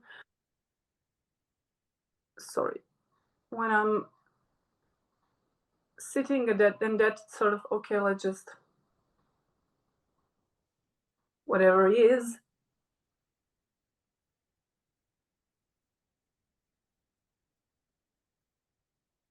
It's like sometimes, since it's so automatic, wanting it to go away, sometimes the thought comes, sometimes not. Like sometimes the thought comes, do you not want this to be here? Which helps. But sometimes I don't remember that there's actually resistance, and then it feels like I'm just trying. I don't know if it feels like I'm trying to fix. It's just what's there, but then it's different experience than from what you just described. And maybe I'm not sure what my point is right now. Maybe my yeah. Yeah, I just want to say, because this is so habitual for you, maybe there's maybe by me saying this, a new kind of counter to that habit is to just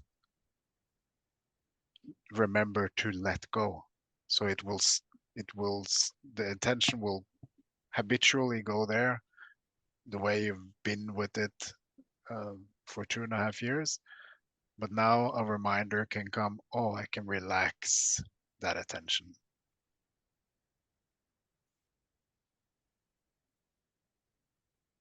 Same thing I told Declan earlier about thoughts or stories. You can't do anything about them coming up, but what you can do is drop it, or what can happen is that reminder can come and you're able to drop it. Yes, which I love this. Thank you. Which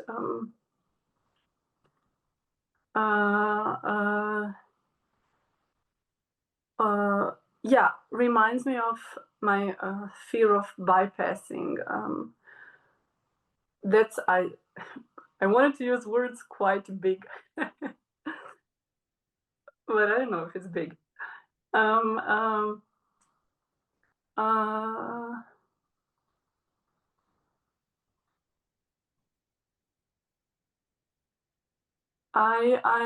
I've experienced so much intense emotions since I was a teenager and all the way up to now. And I don't know the English word, but I attributed it to, in a way, partially to bypassing.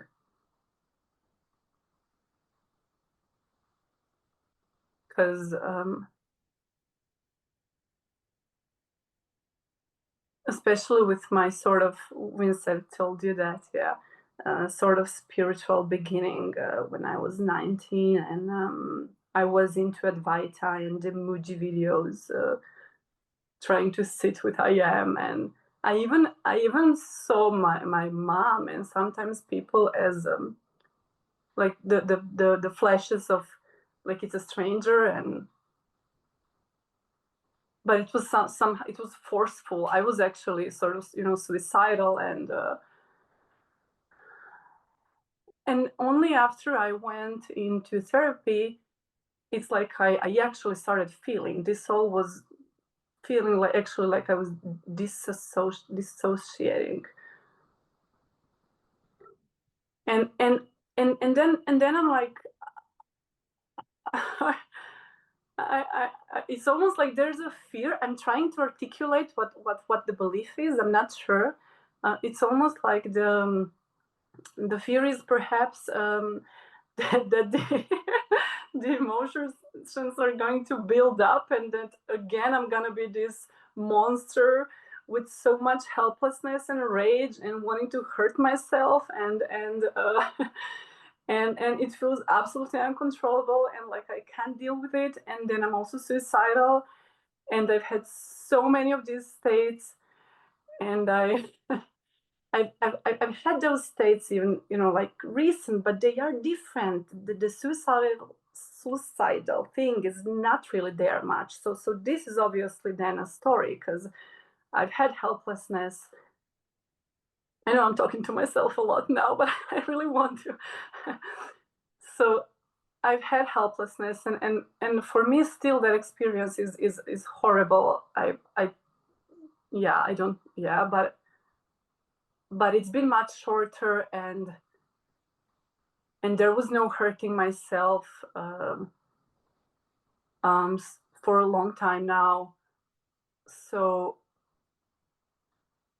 yeah, but then there's, will this be my way of avoiding sensation? And yeah, no, but it won't. Like Tamara, what you, Tamara, stop. yeah, but no, Yeah. one more sentence, one. Okay. I just wanted to say what Marius described, and the second experience I had while he was describing the dissolving of attention, that's not bypassing. And I've had that experience. That's like really being in the emotion. So I suppose bypassing, in a way, I'm expecting it to happen, can't happen. Yeah. So what I would say is forget bypassing, right? Most people don't understand what it is anyway. Just forget about it. It's like, don't worry about it. The thing with bypassing, it's really good thing about bypassing is if bypassing happens, it'll come back. It'll keep coming back until it gets sorted. So it's irrelevant. Don't worry about it. But when I'm hearing you talk, I'm getting, wow, there's so much going on. Chaos in your head, absolute chaos. You've got a million things happening all at once. And it's all about, am I doing the right thing? Or, well, can I do it? Can I do it? Can I fix it? It's just nonstop stuff. And that's, most of that is added to your base experience. So what I'm saying to you is, what I have a fantasy, I have a story here that says, oh, if you can just slow right down and see what's actually happening to you without adding all these things mentally about what should be happening and what's not happening and all of that stuff, then it will thin out and you'll have a much calmer way of experiencing life. You'll be able to see what's going on a lot better. Now, again, it's a tricky one because, you can take what I'm saying as something to do. But all I'm saying is try and imagine the possibility of you not having to do anything about your experience, but watch it. Just simply watch it. And not watch it in a way that means you've got to describe it and it makes sense, because it doesn't. Experience doesn't make sense. Experience is what you experience. It's not logical. It's just what you experience. So you can't really describe it. You can only experience your experience. You can only get in touch with your experience, and you can't make sense of it. You don't need to try and make sense of it. It is just what it is. Oh, so if we can just take a big breath and relax and things slow down, then everything starts to be much more logical for you. You're trying too hard. There's no right or wrong. No matter what turns up, that's fine. Everything that turns up has got a message for you. And if you're worried about what's there, you can't hear the message it's trying to tell you. And then it's never trying to tell you the message that it shouldn't be there. The whole reason it's there is because it's got something to tell you. So the moment you imagine it shouldn't be there, you're not hearing it. Whatever turns up is value for you, whatever it is. You might not work it out, but you know it is. Hmm.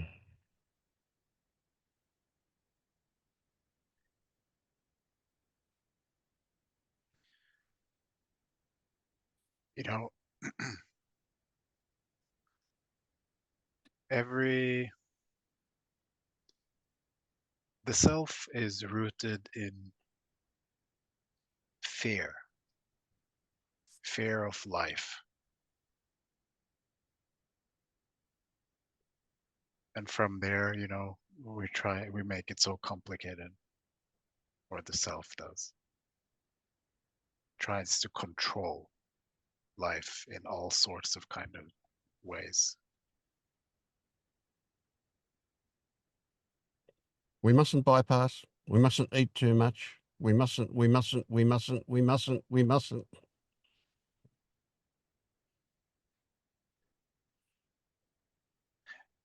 But when we really see that there is no control, then that fear doesn't make any sense.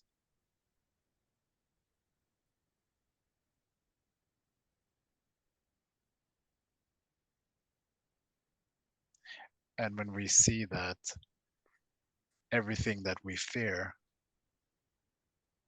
unless it's a tiger right next to you about to pounce on you, it's just an illusion. It's just the mind fearing something that doesn't exist, but wants to be safe from it anyways.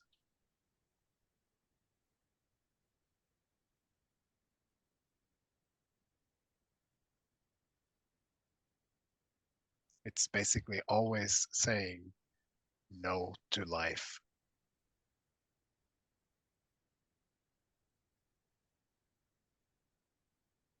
So,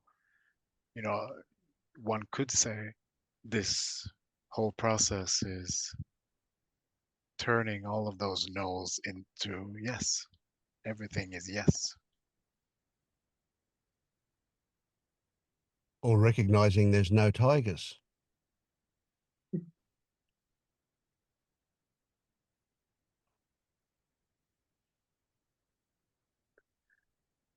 But we're biologically built to be wary of potential tigers. But then we get taught all our life, be careful, be careful, be careful, watch out, watch out, watch out. And then we get overstimulated to worrying about tigers when we've never experienced one in our whole life. Hmm. Not we, but the mind. Mm.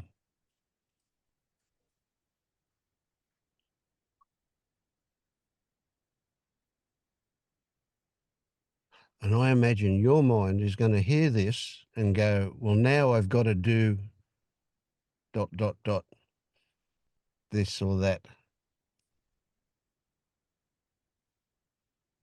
The whole thing with getting in touch with your feeling was a strategy to get people out of their mind. You can't be in touch with your sensations and be thinking at the same time. If you're doing it intensely in touch with your sensations, you're not thinking. Once we break the habit of believing our thoughts, then we move on to the next step. And then we move on to the point where we don't believe our sensations either. But one thing at a time.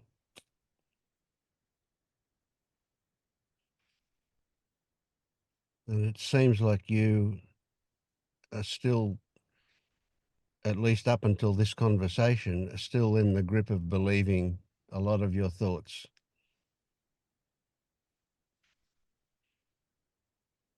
Because you're believing your sensations. Yes, one validates the other. Yeah.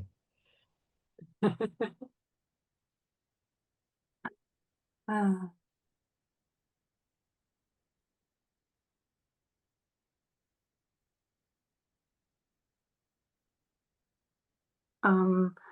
I would like to, if it's possible, shortly to see the other thing.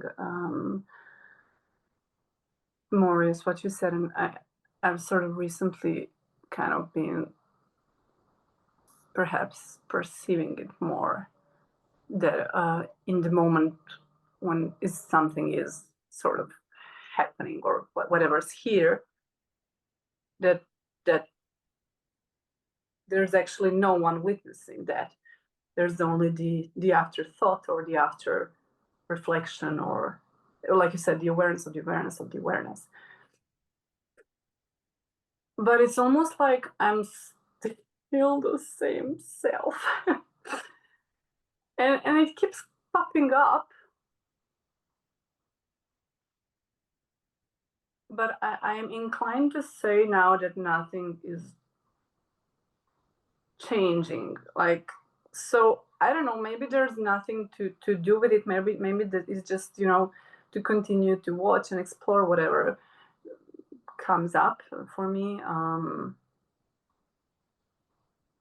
Because yeah, lately I've been sort of seeing that more, but it's not been like this sort of big.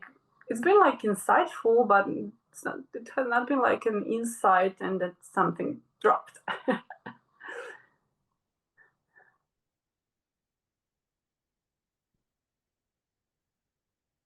Mm.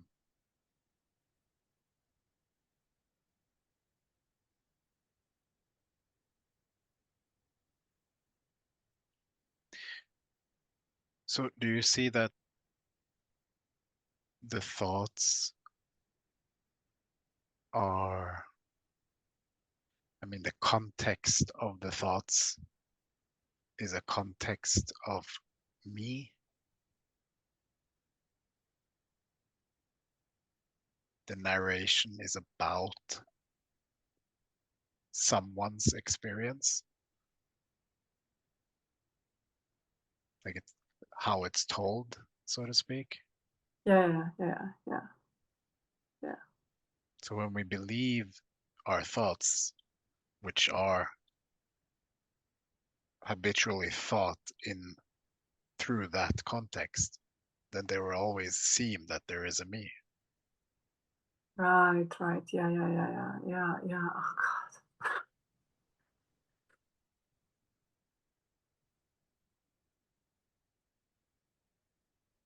And now was a me thought, but I don't catch it. Sometimes there's recognition of that, and often it's not. As Vince said, I still believe my thoughts. But no, this was a good point. This was yeah. And it's also maybe fruitful to recognize the ownership built in it's kind of the same. I'm saying the same thing, but it's like a baked in, this belongs to me, this is mine, this is me. Like the feeling of my thoughts That coming it up. means something about you. Yeah.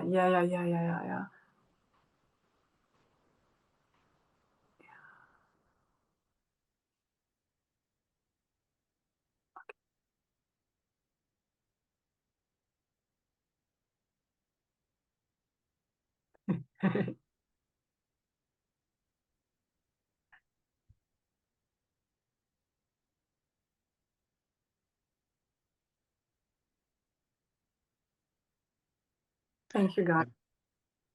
Yeah, I was just gonna say, you know, time is a big thing for this me. Time is a big component of the me. So, you need to, memories and imagination kind of keeps this feeling of continuation, that something is leading to another thing that is leading. So we're kind of on a path, a journey, and to kind of see that for what it is as well can be helpful. Yeah, like this continuous entity, which is actually not continuous. There's no, yeah. There is only this, and there is thoughts or a memory that happening now here about before, but it's only happening here. There is only this. So everything is thought happening now, always.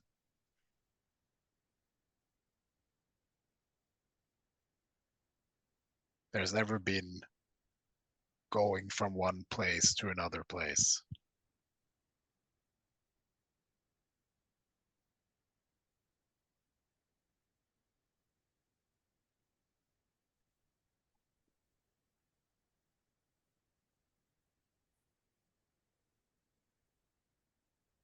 So we're not going anywhere. We're just here thinking. I'd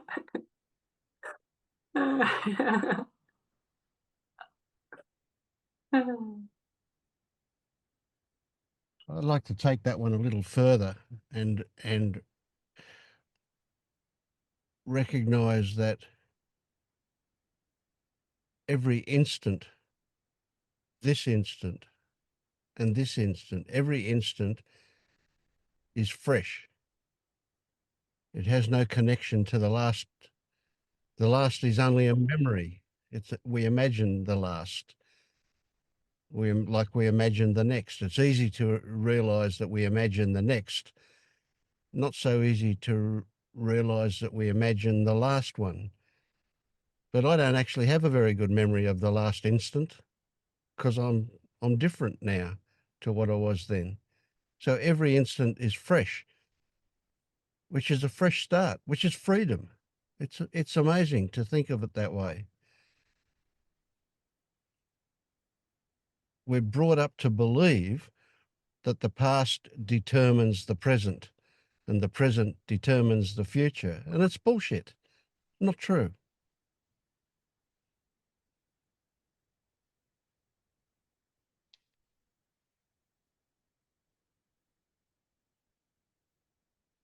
Even the belief in a present and a past perpetuates this movement, perpetuates the movement of this very mechanism that we're pointing to here. It's keeping this not fresh. Yeah, I love that, the belief in present and past.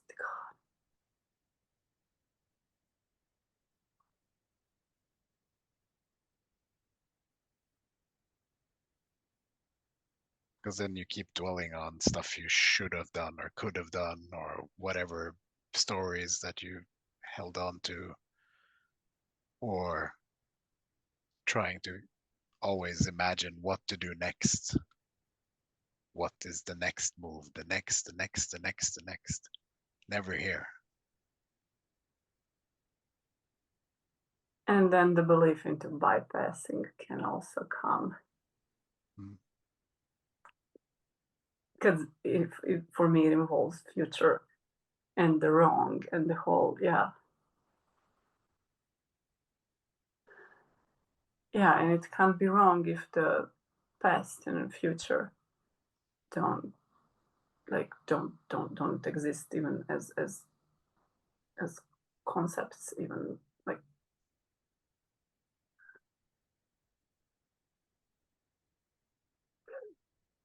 I wish I'd never heard of the word bypassing. Yeah, yeah, me too. It's a clever psychological term.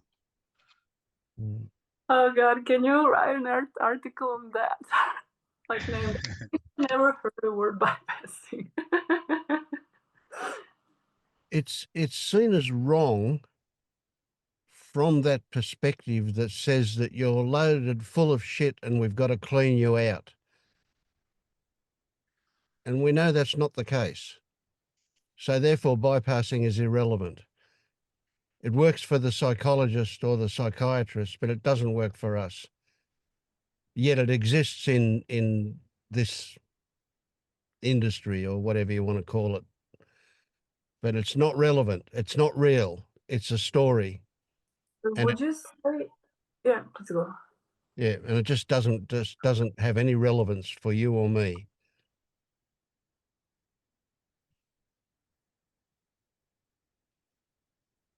I can give you a story about what bypassing is, but when I think of that story, I go, no need. It's not relevant. It's only relevant if you're a container full of stuff that we've got to clean out. And I don't see it that way anymore. You're not. That stuff only exists as potential. And you may go for the rest of your life and it never gets triggered. So it doesn't exist. And if it does get triggered, it's in the now that you'll experience it. And that's where you'll deal with it, in the now. Not back when you were a kid. But yeah, but we do sometimes, when intense sensations come up, we do sometimes distract. Like that's sort of what I'm calling bypassing. We do, sometimes, I want to feel this, and then people, distract, or whatever thoughts come up to distract, or. Right. And that's fine. That's absolutely fine. If we distract from it, it'll come back if it needs sorting out. So no problem. Yeah. Even saying if it needs sorting out, there's there is nothing like. So if something comes back, some sensation gets triggered, and we have this context that it can come back and it can be sorted out. It's kind of it's just putting a meaning on something that is happening, but that meaning is just a story.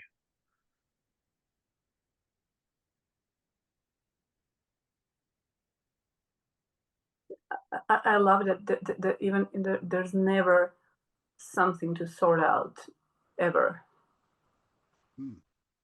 It must have a meaning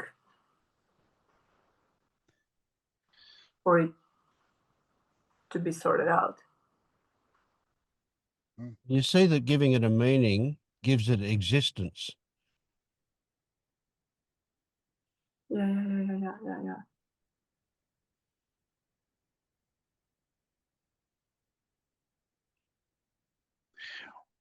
What if our programming was seeing those triggers or intense emotions as just as normal as any other like experience. Yeah, like a bird Yeah, flying by. Like, exactly.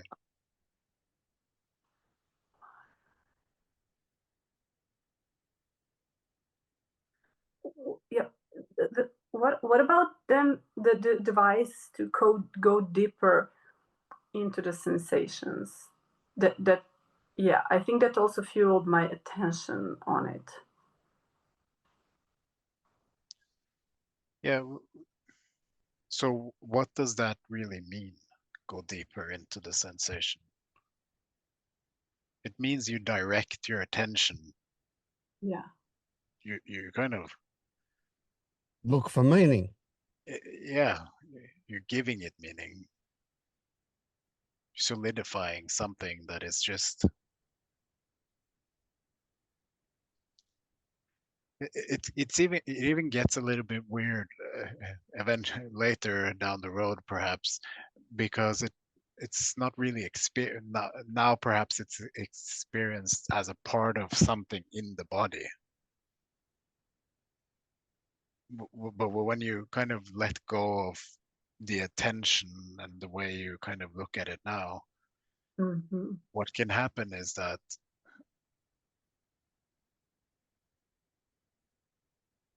it's nothing, there's nothing localizing it. It's part of the whole experience. It's not in the body. It's it's the experience.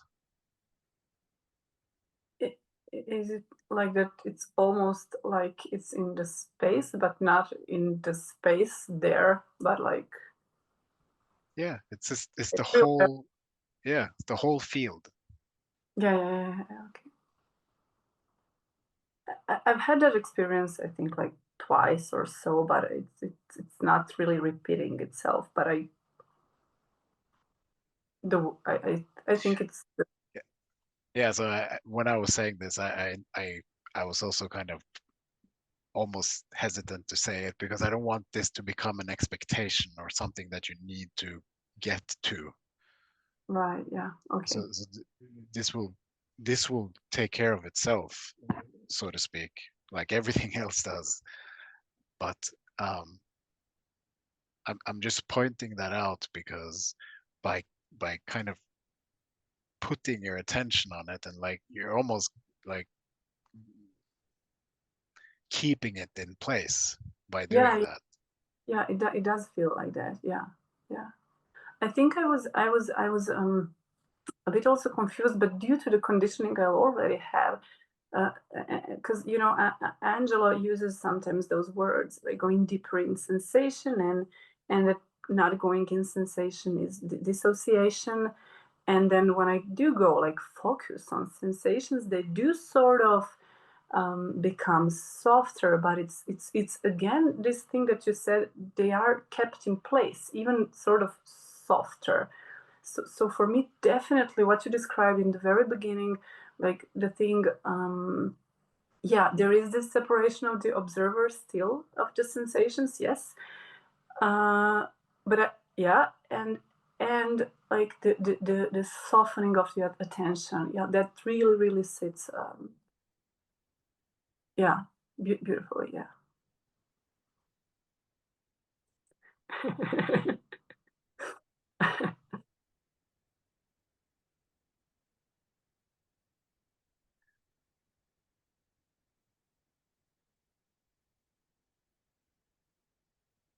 I'm gonna mute myself now so someone else can go. Yeah, but if there's something more from your side to say, of course, feel free. It's like it's like a sponge here. Yeah, thank you guys. Thank you. Thank you.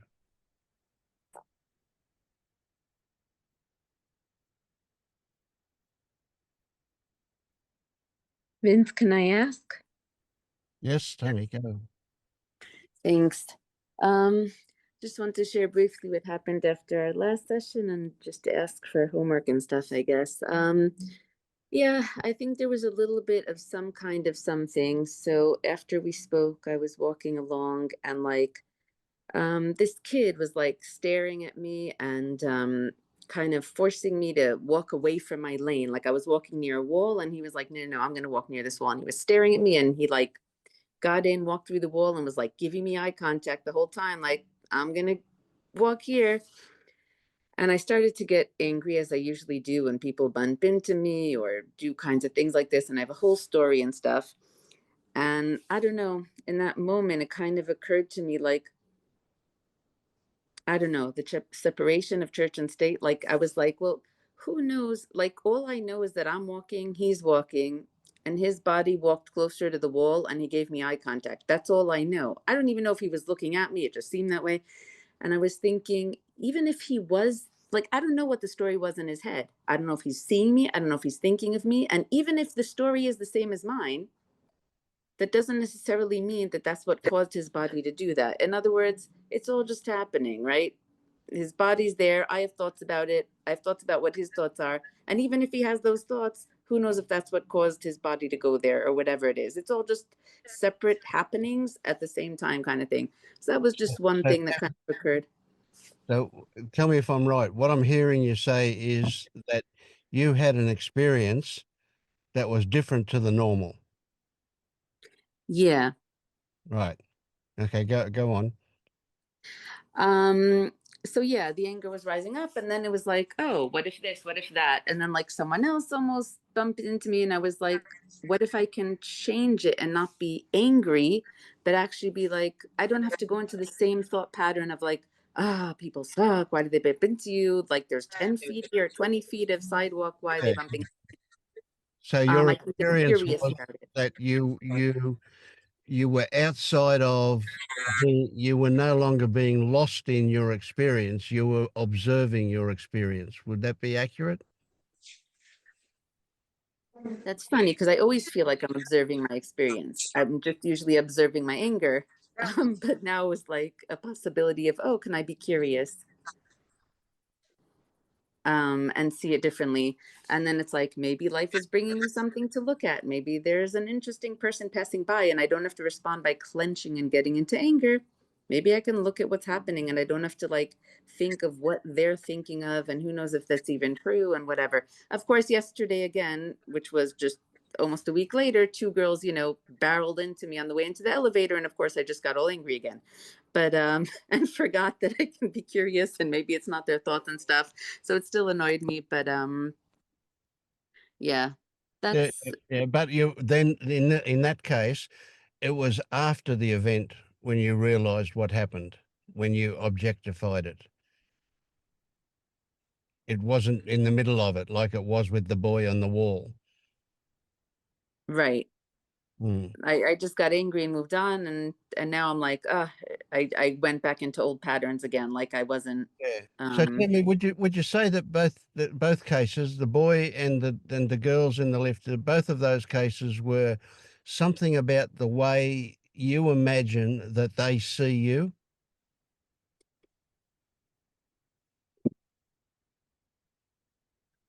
either that they see me or that they don't care about others or they don't see me or they're self-involved. I don't know. There's all kinds of Is stories, there but yeah, something connected to that with why you don't turn your camera on for us? because people barrel into me in the elevator. And the boy on the wall. Is there do you get a feeling that there's some kind of connection between all of that? No, but share your thoughts because you clearly do. Hmm.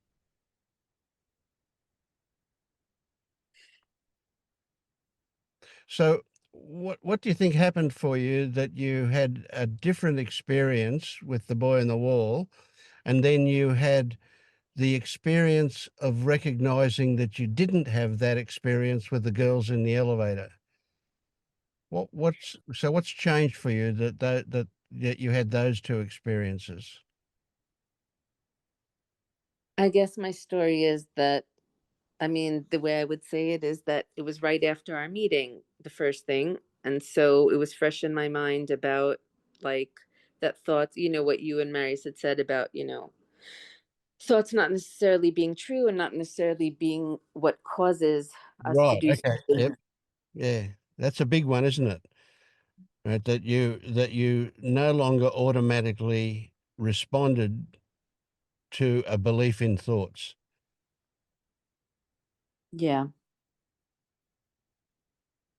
How does that feel? Right now, what do you feel in your body when we're talking about that?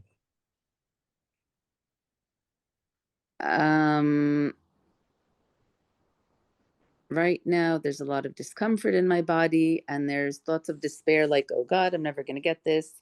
I keep going back into my mind and Yeah. Believing those stories again. Yeah. But this is this isn't gone. It's not very common that this happens overnight. Now there is a crack. Now you've seen that, your first interpretation of what is going on is just a interpretation. It's Mhm. not the truth. And so when you see that, now you've had the first crack, um, that can happen more and more. And then eventually, at some point, you see that clear enough that you never need to buy any interpretation of what is going on. And you can see that your interpretation is creating separation. Before you overlaid a story on what was going on, made somebody else into somebody else, made them wrong, then nothing was wrong. And there was no separation, no disconnection. Separation between what and what? Exactly. There is only what's happening, and then you're labeling you and boy, and then boy is doing something or the story is that his boy is doing something that feels threatening to you in some way, making him wrong. And then that's the disconnection happening. And from there is a uncomfortableness, which is the fuel for this story to keep going. So what about actual, like if you were talking about bypassing, I'm sure it was in a different way, but what about actual stuff like talking myself out of actually taking care of this body? Like, in other words, I was kind of in a delicate state. It turns out my eye is inflamed, like all kinds of stuff. And then people barreling into me can be dangerous to this body. And if I start telling myself stories that everything is a story, then will I not function like a normal person and step out of the way? Like, I don't know, where am I talking myself out of just good common sense Do and you, living normal? do you see that all of those questions is avoiding actually trying that? That you're kind of trying to Mm-hmm. be safe and be sure that that's the correct way to do it, and you're all off into stories again. Mm-hmm. Well, here's a good story. The only answer to those questions will come to you through experience. Yeah. But even then, you will interpret your experience. And then you can be aware of your own interpretation Right. through this first crack. Yeah. Tammy, a story here is you don't have to ever worry about that kind of thing. Your body knows how to jump out of the road of a bus if it's going to run over you.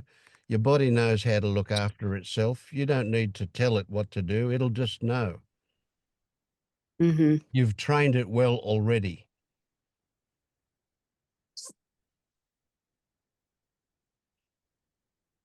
So what will happen from experience is you'll develop this other story that we call trust, where you can relax and recognize that your body knows how to brush its teeth and when to go to the toilet and when to eat and so on and so on.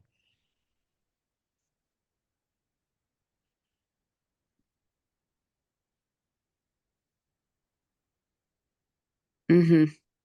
And so you think I'll develop trust? I guess the fantasy here is that I can go into like deep drug-like kind of states of wonder, as if I'm like this like little girl in a meadow, and oh, it's not really someone about to barrel into you; it's a flower passing by. Like, because yeah, And my then mind you can get do run that. over by the bus. Exactly. I'll just be in like some kind of self-hallucinogenic state of like, oh, everything is just flowers and butterflies, and everything is just me putting meaning on stuff. But yeah, but No, you don't have to worry about that at all. That's a pretty far out story, that one. I don't think we would sit here then, Vince, if that was the case. No, I would have been run by a bus a long time ago.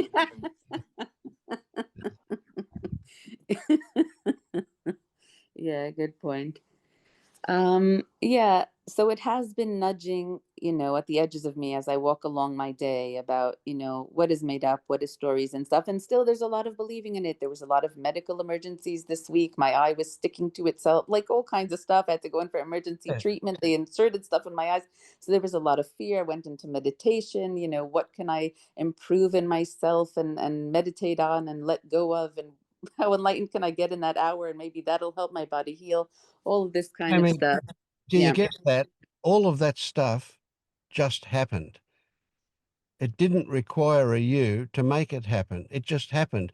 But including in that happening was all of the thought stories that came along. Mm-hmm. And so what I'm saying to you is it could happen in a much more efficient way when we do it without the stories, but that's something you'll have to experience. It will happen.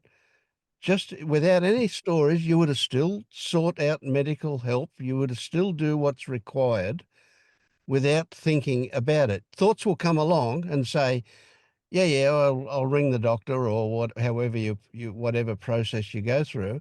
Thoughts will come along, but the thoughts don't cause you to do that. They come along after your brain's already made the decision to do that. So you don't have to worry about it, but only experience will show you that you don't have to worry about it. No amount of thinking will, because Mm-hmm. thoughts always want to look after themselves first. And what do you mean the brain will do it without thinking? Doesn't the brain do things by thinking?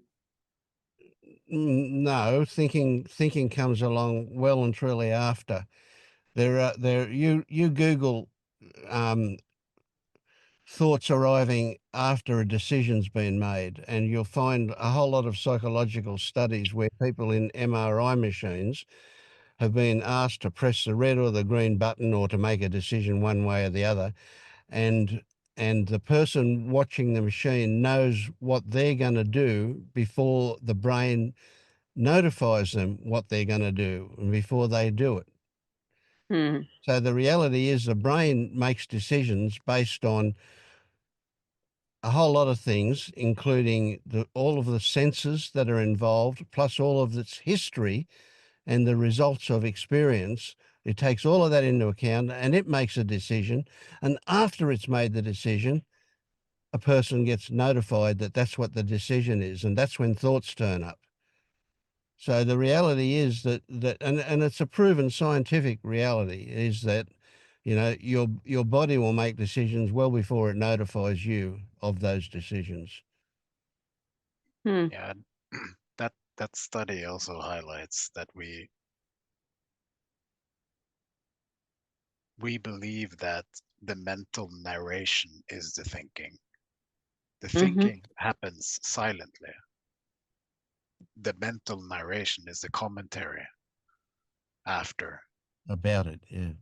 So that narration is not the thinking that kind of operates the body. So thinking is something we're not aware of, we have no consciousness of, like it's, Yeah. what do you mean it happens silently?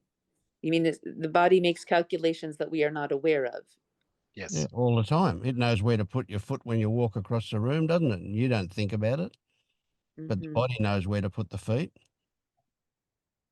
And are you guys aware of the thinking because your narration is so quiet that you now hear the thinking, or no? No one's aware of it. Oh. Hmm. And even if I was aware of it, I wouldn't bother. Why would I bother to do that? I don't need to know how to button up my shirt or tie my shoelaces. Body knows Digesting that. chicken silently. Yeah. Yeah. Um, so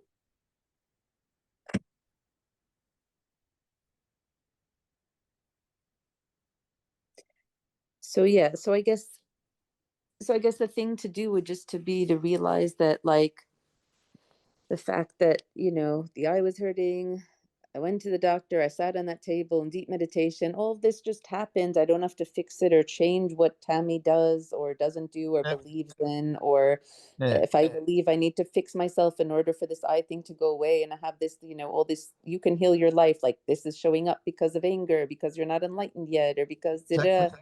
and Exactly. trying to fix it. And you don't have to feel good or bad about the things that are described as a failure or something is wrong, and you neither can you take credit for stuff that you describe as good. They're all just happenings. Mm-hmm.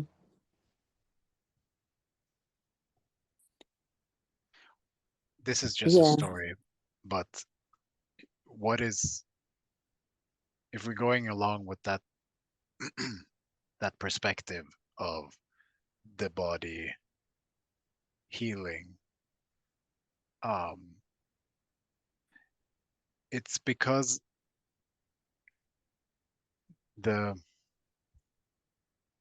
the constant resisting of life is creating blockages.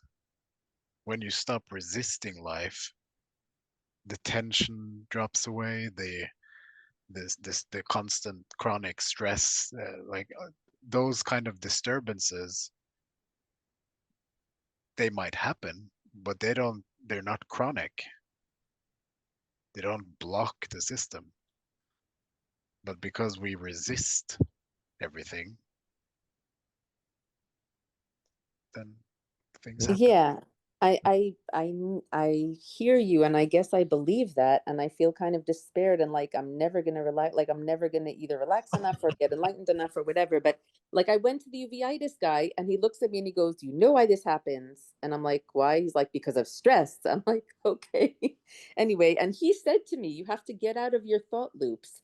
You just have to get out and look at them from the outside and go." "Pfft." And he goes, "Do you understand?" And I go, "Yes." And he goes, "Wow, this is an amazing meeting." I says, "Okay, so I don't need the eye drops." So he was laughing. But Yeah. anyway, so I'm getting it from every direction. Like, but I don't know how to make it happen, but I guess that's why I'm here. So I guess That's exactly. So he didn't tell you how to do that, did he? He just told you to. I mean, the biggest joke in the world is to tell a stressed person, "Don't be stressed." exactly. Then I got hysterical. And Every then, time my yeah, wife tells me to drive safely, I just break up laughing. I think, how crazy is that? You know, wouldn't I? Am I going to go out there and drive unsafely? You know, it's just, you know, yeah, you do what you do, what you do, and that's it. Yeah. yeah. All right. So in the pursuit of non-resistance to life, if I can't make it happen, then what can I do? Well, it's crazy if you think, well, you can't make it, if you can't undo it, you can't do it. It all just happens, doesn't it?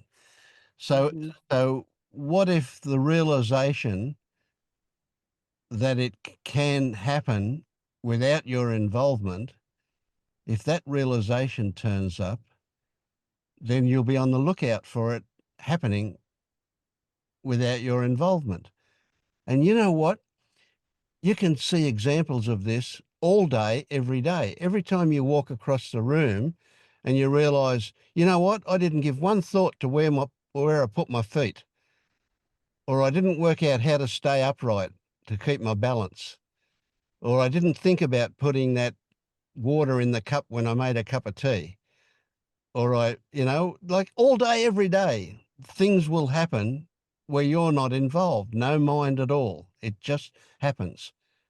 And if you take all of those as an example, that all of life is like that, and that only some of life does it appear that your brain has been convinced that the narration is what causes things to happen.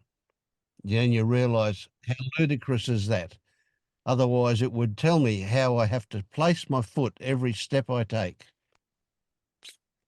It's you say that, but it's actually, in other words, for me, there's so incredibly much hypervigilance and narration of every single thing. Like I've been trying to be so aware and mindful of everything that the narration like is on everything everywhere. And Okay, so so it really feels as if I consider every foot placement and right, should I put my sure. toe first? Like Okay, so you it seems like that's the case for you, but you will look for examples where that doesn't actually happen, because there are many examples in your life where it doesn't happen. But when the narration turns up, that's just like the wind or the breeze outside touches your cheek. The breeze touches your cheek. You don't have an opinion about it. You just recognize that there it is, or not. Maybe it happens and you don't even realize it. Well, it's the same with thoughts. You know, they'll happen. They're just like the breeze. They've happened. I don't need to engage with them. I'll just recognize that they're there. So that's a possibility that might happen. But then there'll be the times when the old habits will kick in and you will believe them. And then you realize that you've believed them. Instead of saying it was wrong, you say, oh, isn't that interesting? It happened. I believed them. Right? It's the old way.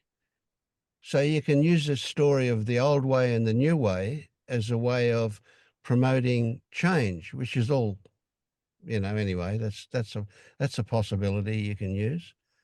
The old way, I'm going to be hyper vigilant and seemingly control everything. The new way, I'm just going to be relaxed and aware that things happen. yeah, and should I try on purpose to be like unmindful? Well, if that happens, that happens. You know, Mhm, when you say, if I try, you presume that you can do something called trying. mhm, Well, something might happen from time to time that seems like trying, but trying itself, I don't know, that may not actually exist. It's just a story about things. mhm. Trying Maybe the story, yeah. maybe you can cultivate awareness of where you're trying to control life. You mean where I'm not trying to control life? Where every second is me trying to control life. But And then letting go of that control. Even the hypervigilance is trying to control life. yeah, absolutely. There's a real fear underlying everything, which is hampering my entire life. Yes. I'm acutely aware of it. I just haven't been able to solve it until now, but it's all I've been trying to do for Yeah. 20 And years. you So. can see how you add success or failure to that process. Hmm. Yeah, Yes, my eye comes up. appearing. Yeah. Yeah, my eye being stuck is like, oh, you see, you're failing. Like every physical symptom is like telling me I'm failing again. But So, and I'm not trying to push you to put your camera on, but what Vince said earlier, even that is an act of trying to control something, perhaps how you are perceived or whatever that is. I'm not saying that you need to open your camera, but question, what are you protecting, and is that real? I guess if I put my camera on, I have to put on a face and a posture, and I can't do that. It's too exhausting. So it's like hard enough putting Well, on the Then voice leave. well, if and the you're going to focus. do that, I've got to go and do that. Am I going to go and put makeup on and brush my hair and put on my fake tan? Um, The thing is yeah. that there's no other way to get from underneath that fear than to face it. continuously. Which fear? Of how I'm The perceived? fear, well, that is one fear, but all of this is rooted in a fear of not having control, which is also a fear. Yeah, which you've been taught. That if And I'm they're not in control, things will go wrong. Yes. Mm-hmm. yeah, and the mind would like to believe that if I can just learn something more, if I can just get that last little bit that I'm not getting, then this fear will just let go. And that is just not Not true. so. Yeah. Yeah. In fact, what you do is you reinforce it. Yeah. You make hypervigilance more hyper. And this is Ah, what nobody wants to hear in this space. This means that the whole awakening thing wasn't what I wanted it to be, because now I have to actually face what I am trying to attain, not having to face. okay, wait, I lost you when you said we think if we get this last little bit, we'll be able to relax. And you meant enlightenment by this last little bit? Like understanding or that if I could just be more hypervigilant, I can finally relax because I'll be safe enough. No, definitely not that last part. Yes, enlightenment or awakening or whatever you want to label that.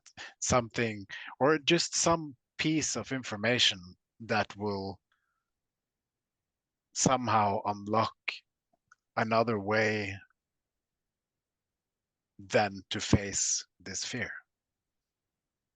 Well, I face it every single day because I live and I walk out of my home. So I'm living in the fear, but in other Well, you're words, not facing it. You are keeping it at a distance continuously, so it just sticks around. You're not accepting it. You're not turning around and going towards the fear, so to speak. so like people would tell me you need to expose yourself to stuff. So I would go to the beach, let's say, and look for peace in a natural place. And then there would be tons of tiny and large and small yapping dogs running around freely, and I'd be terrified.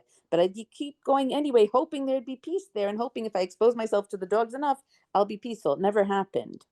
So I kind of feel like the same thing. I keep exposing myself to life and saying, okay, I'm going despite the fear, but the fear hasn't left. Well, what was going on in that exposure therapy? Were there still thoughts and stories and interpretations about this, that, and the other that kind of just fed that fear while you were just still forcing yourself to staying there? I mean, I don't know. It was before all this exploration stuff. It was years ago, but I assume. So you're thinking it's the thoughts that fed it and not the body that's scared? It's just thoughts that are scared? Well, I can't really know the answer to that question, but I do know that the thoughts can perpetuate the fear. It could feed the fear. It's like almost like I told Tamara earlier, you keep attention from a distance at it, and you just keep it there. You're not letting it pass. You're not letting it just be.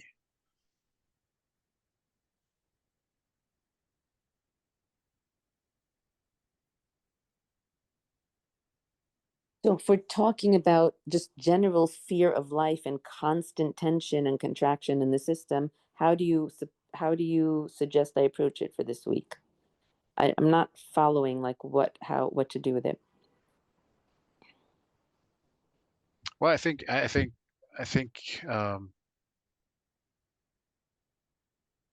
don't think you should do anything more than I think you should be continuously mindful of your interpretation.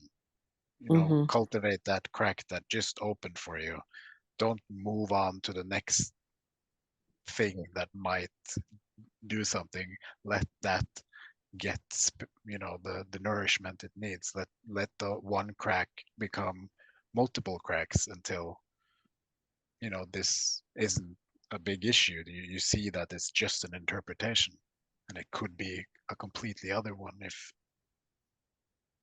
there was anybody else, and that kind of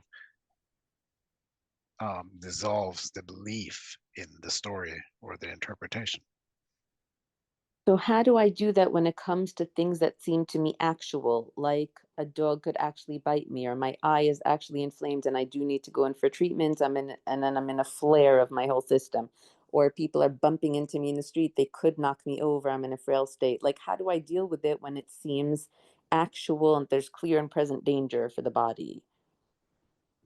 You Well, you said question it. it seems that you said it seems that that's the case.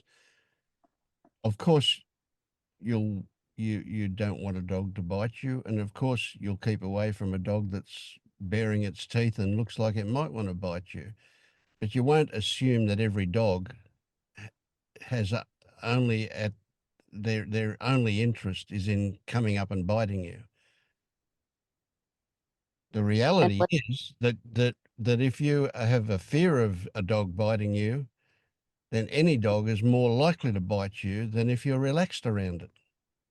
But that's, don't get off in that. Yeah. So I got you tickled my some fancy or other, and I smiled when you said, well, now what's this week's homework? What do I do? And I I immediately went, whoa, well, let's not. Yeah. And then I thought the same thing that Marius said. You had a shift. You saw a crack opened up, a portal opened up for you that showed you something. Keep an eye out for that. That's all. Don't do anything else. Just keep an eye out for more of that to happen.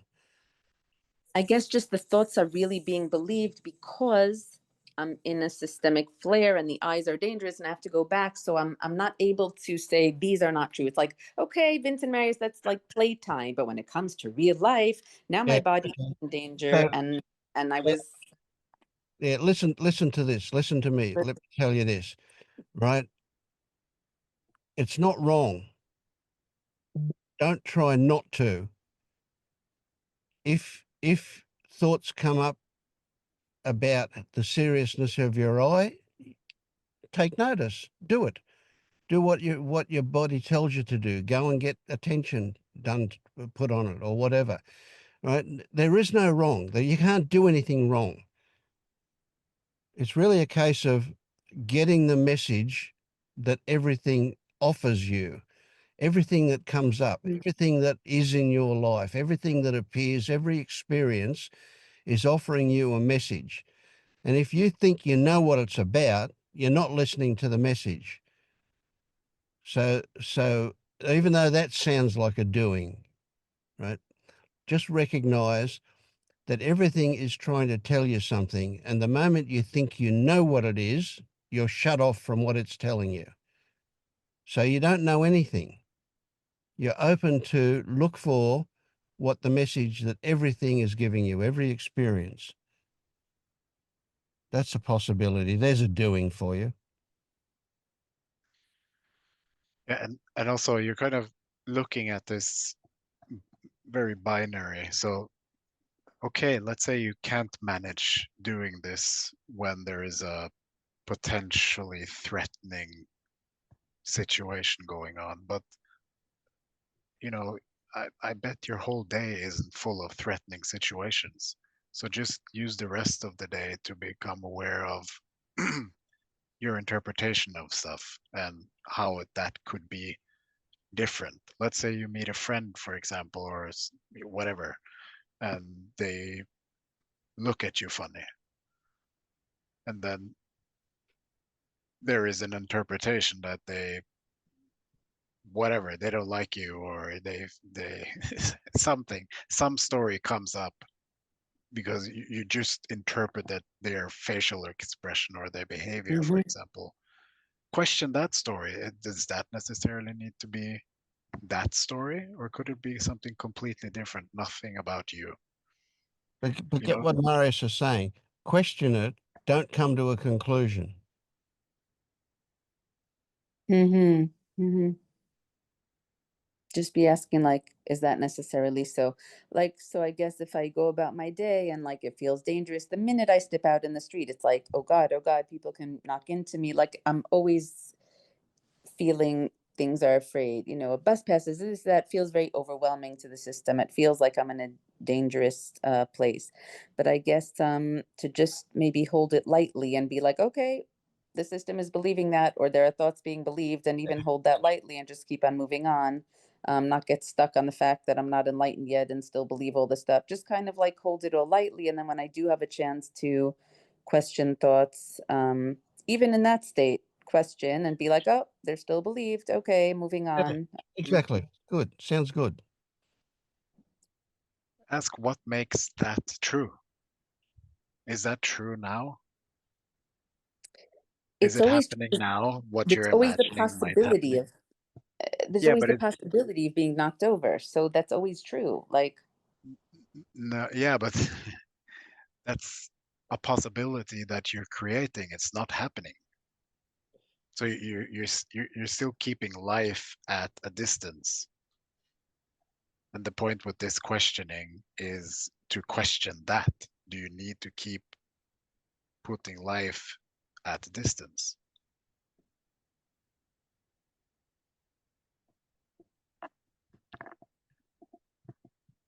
what does it mean putting it at a distance? You're trying to um, foresee every possible danger and Mm-hmm. avoid that. But all of that is made up. It's not happening. It's only Mm-hmm. created in the mind. Mm-hmm. If the mind didn't play that story, that particular story, that wouldn't be an issue because it's not happening.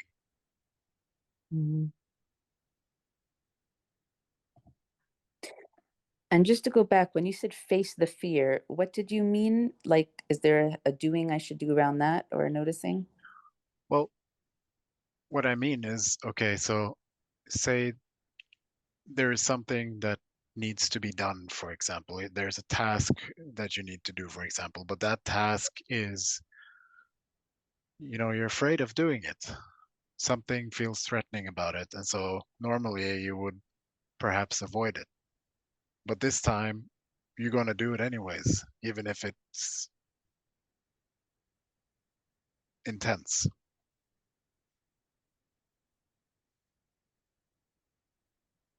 So, like with the dogs, when I did go to the beach anyway, what should I have done differently at that time? Question the thoughts about the fear? Yeah. Is the stories that you're playing about the dogs possibly hurting you? Is this happening now? Is this true? Or is this a, a story about the possibility that might happen that didn't happen? And you guys are saying that there's no need to constantly tell those stories because if the body saw a dog coming, it would run out of the way, and I don't need to be hyper vigilant about it. Yes. Exactly. All right. It seems scary to try that out, but I look forward to doing so. Okay. Enjoy being scared. Thank you. All right. All right. And you're saying that it doesn't necessarily happen all at once and that it's okay that it's taking me time. It doesn't mean I'm going to fail or whatever. There's a good Absolutely. likelihood that I'll see stuff. And Marius, there was one last thing you said about what people don't want to see about this or know about this process or face, Mhm. that we're still going to have to face fear. Was that what you were saying? That even if we become enlightened, we're going to have to face our fears or?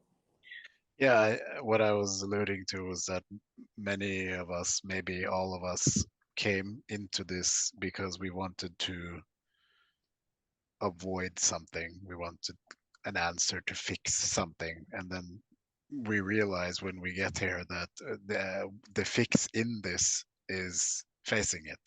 So what we're doing in this process is just burning all the bridges behind us that we used to kind of run away from our problems until we can't anymore, until we have to face it because we see the falseness of the stories, of all the beliefs, all the assumptions, everything is just made up. It's just this. Everything else is overlay. Meaning I'm not going to get to avoid life, but I can live it without being scared of it. In other words, and that's the change. Yeah, and even fear can happen, but it doesn't. Block. Yeah, like it's not a problem. It's just a part of the experience. And obviously, things like psychological fear obviously reduces because we don't create that. We don't have those stories, or at least we don't believe in those stories the same as we did before. Yeah. Thank you guys. It's such a, I don't know even what to say. Such a privilege and a pleasure and a joy to have living teachers, because the words on the page, they can interact with you in the same way. And yeah, anyway, I really, there's also despair because I'm like, oh, will I ever get there? But thank you so much for clarifying and for helping. Truly, truly appreciated. No, you're welcome, Tammy. And thank you so much for giving meaning to my life. Oh, that's so sweet. Thank you. Mm. Ah, thank you. Okay, well, let's wind up, eh? Thank you. Thank you. Bye.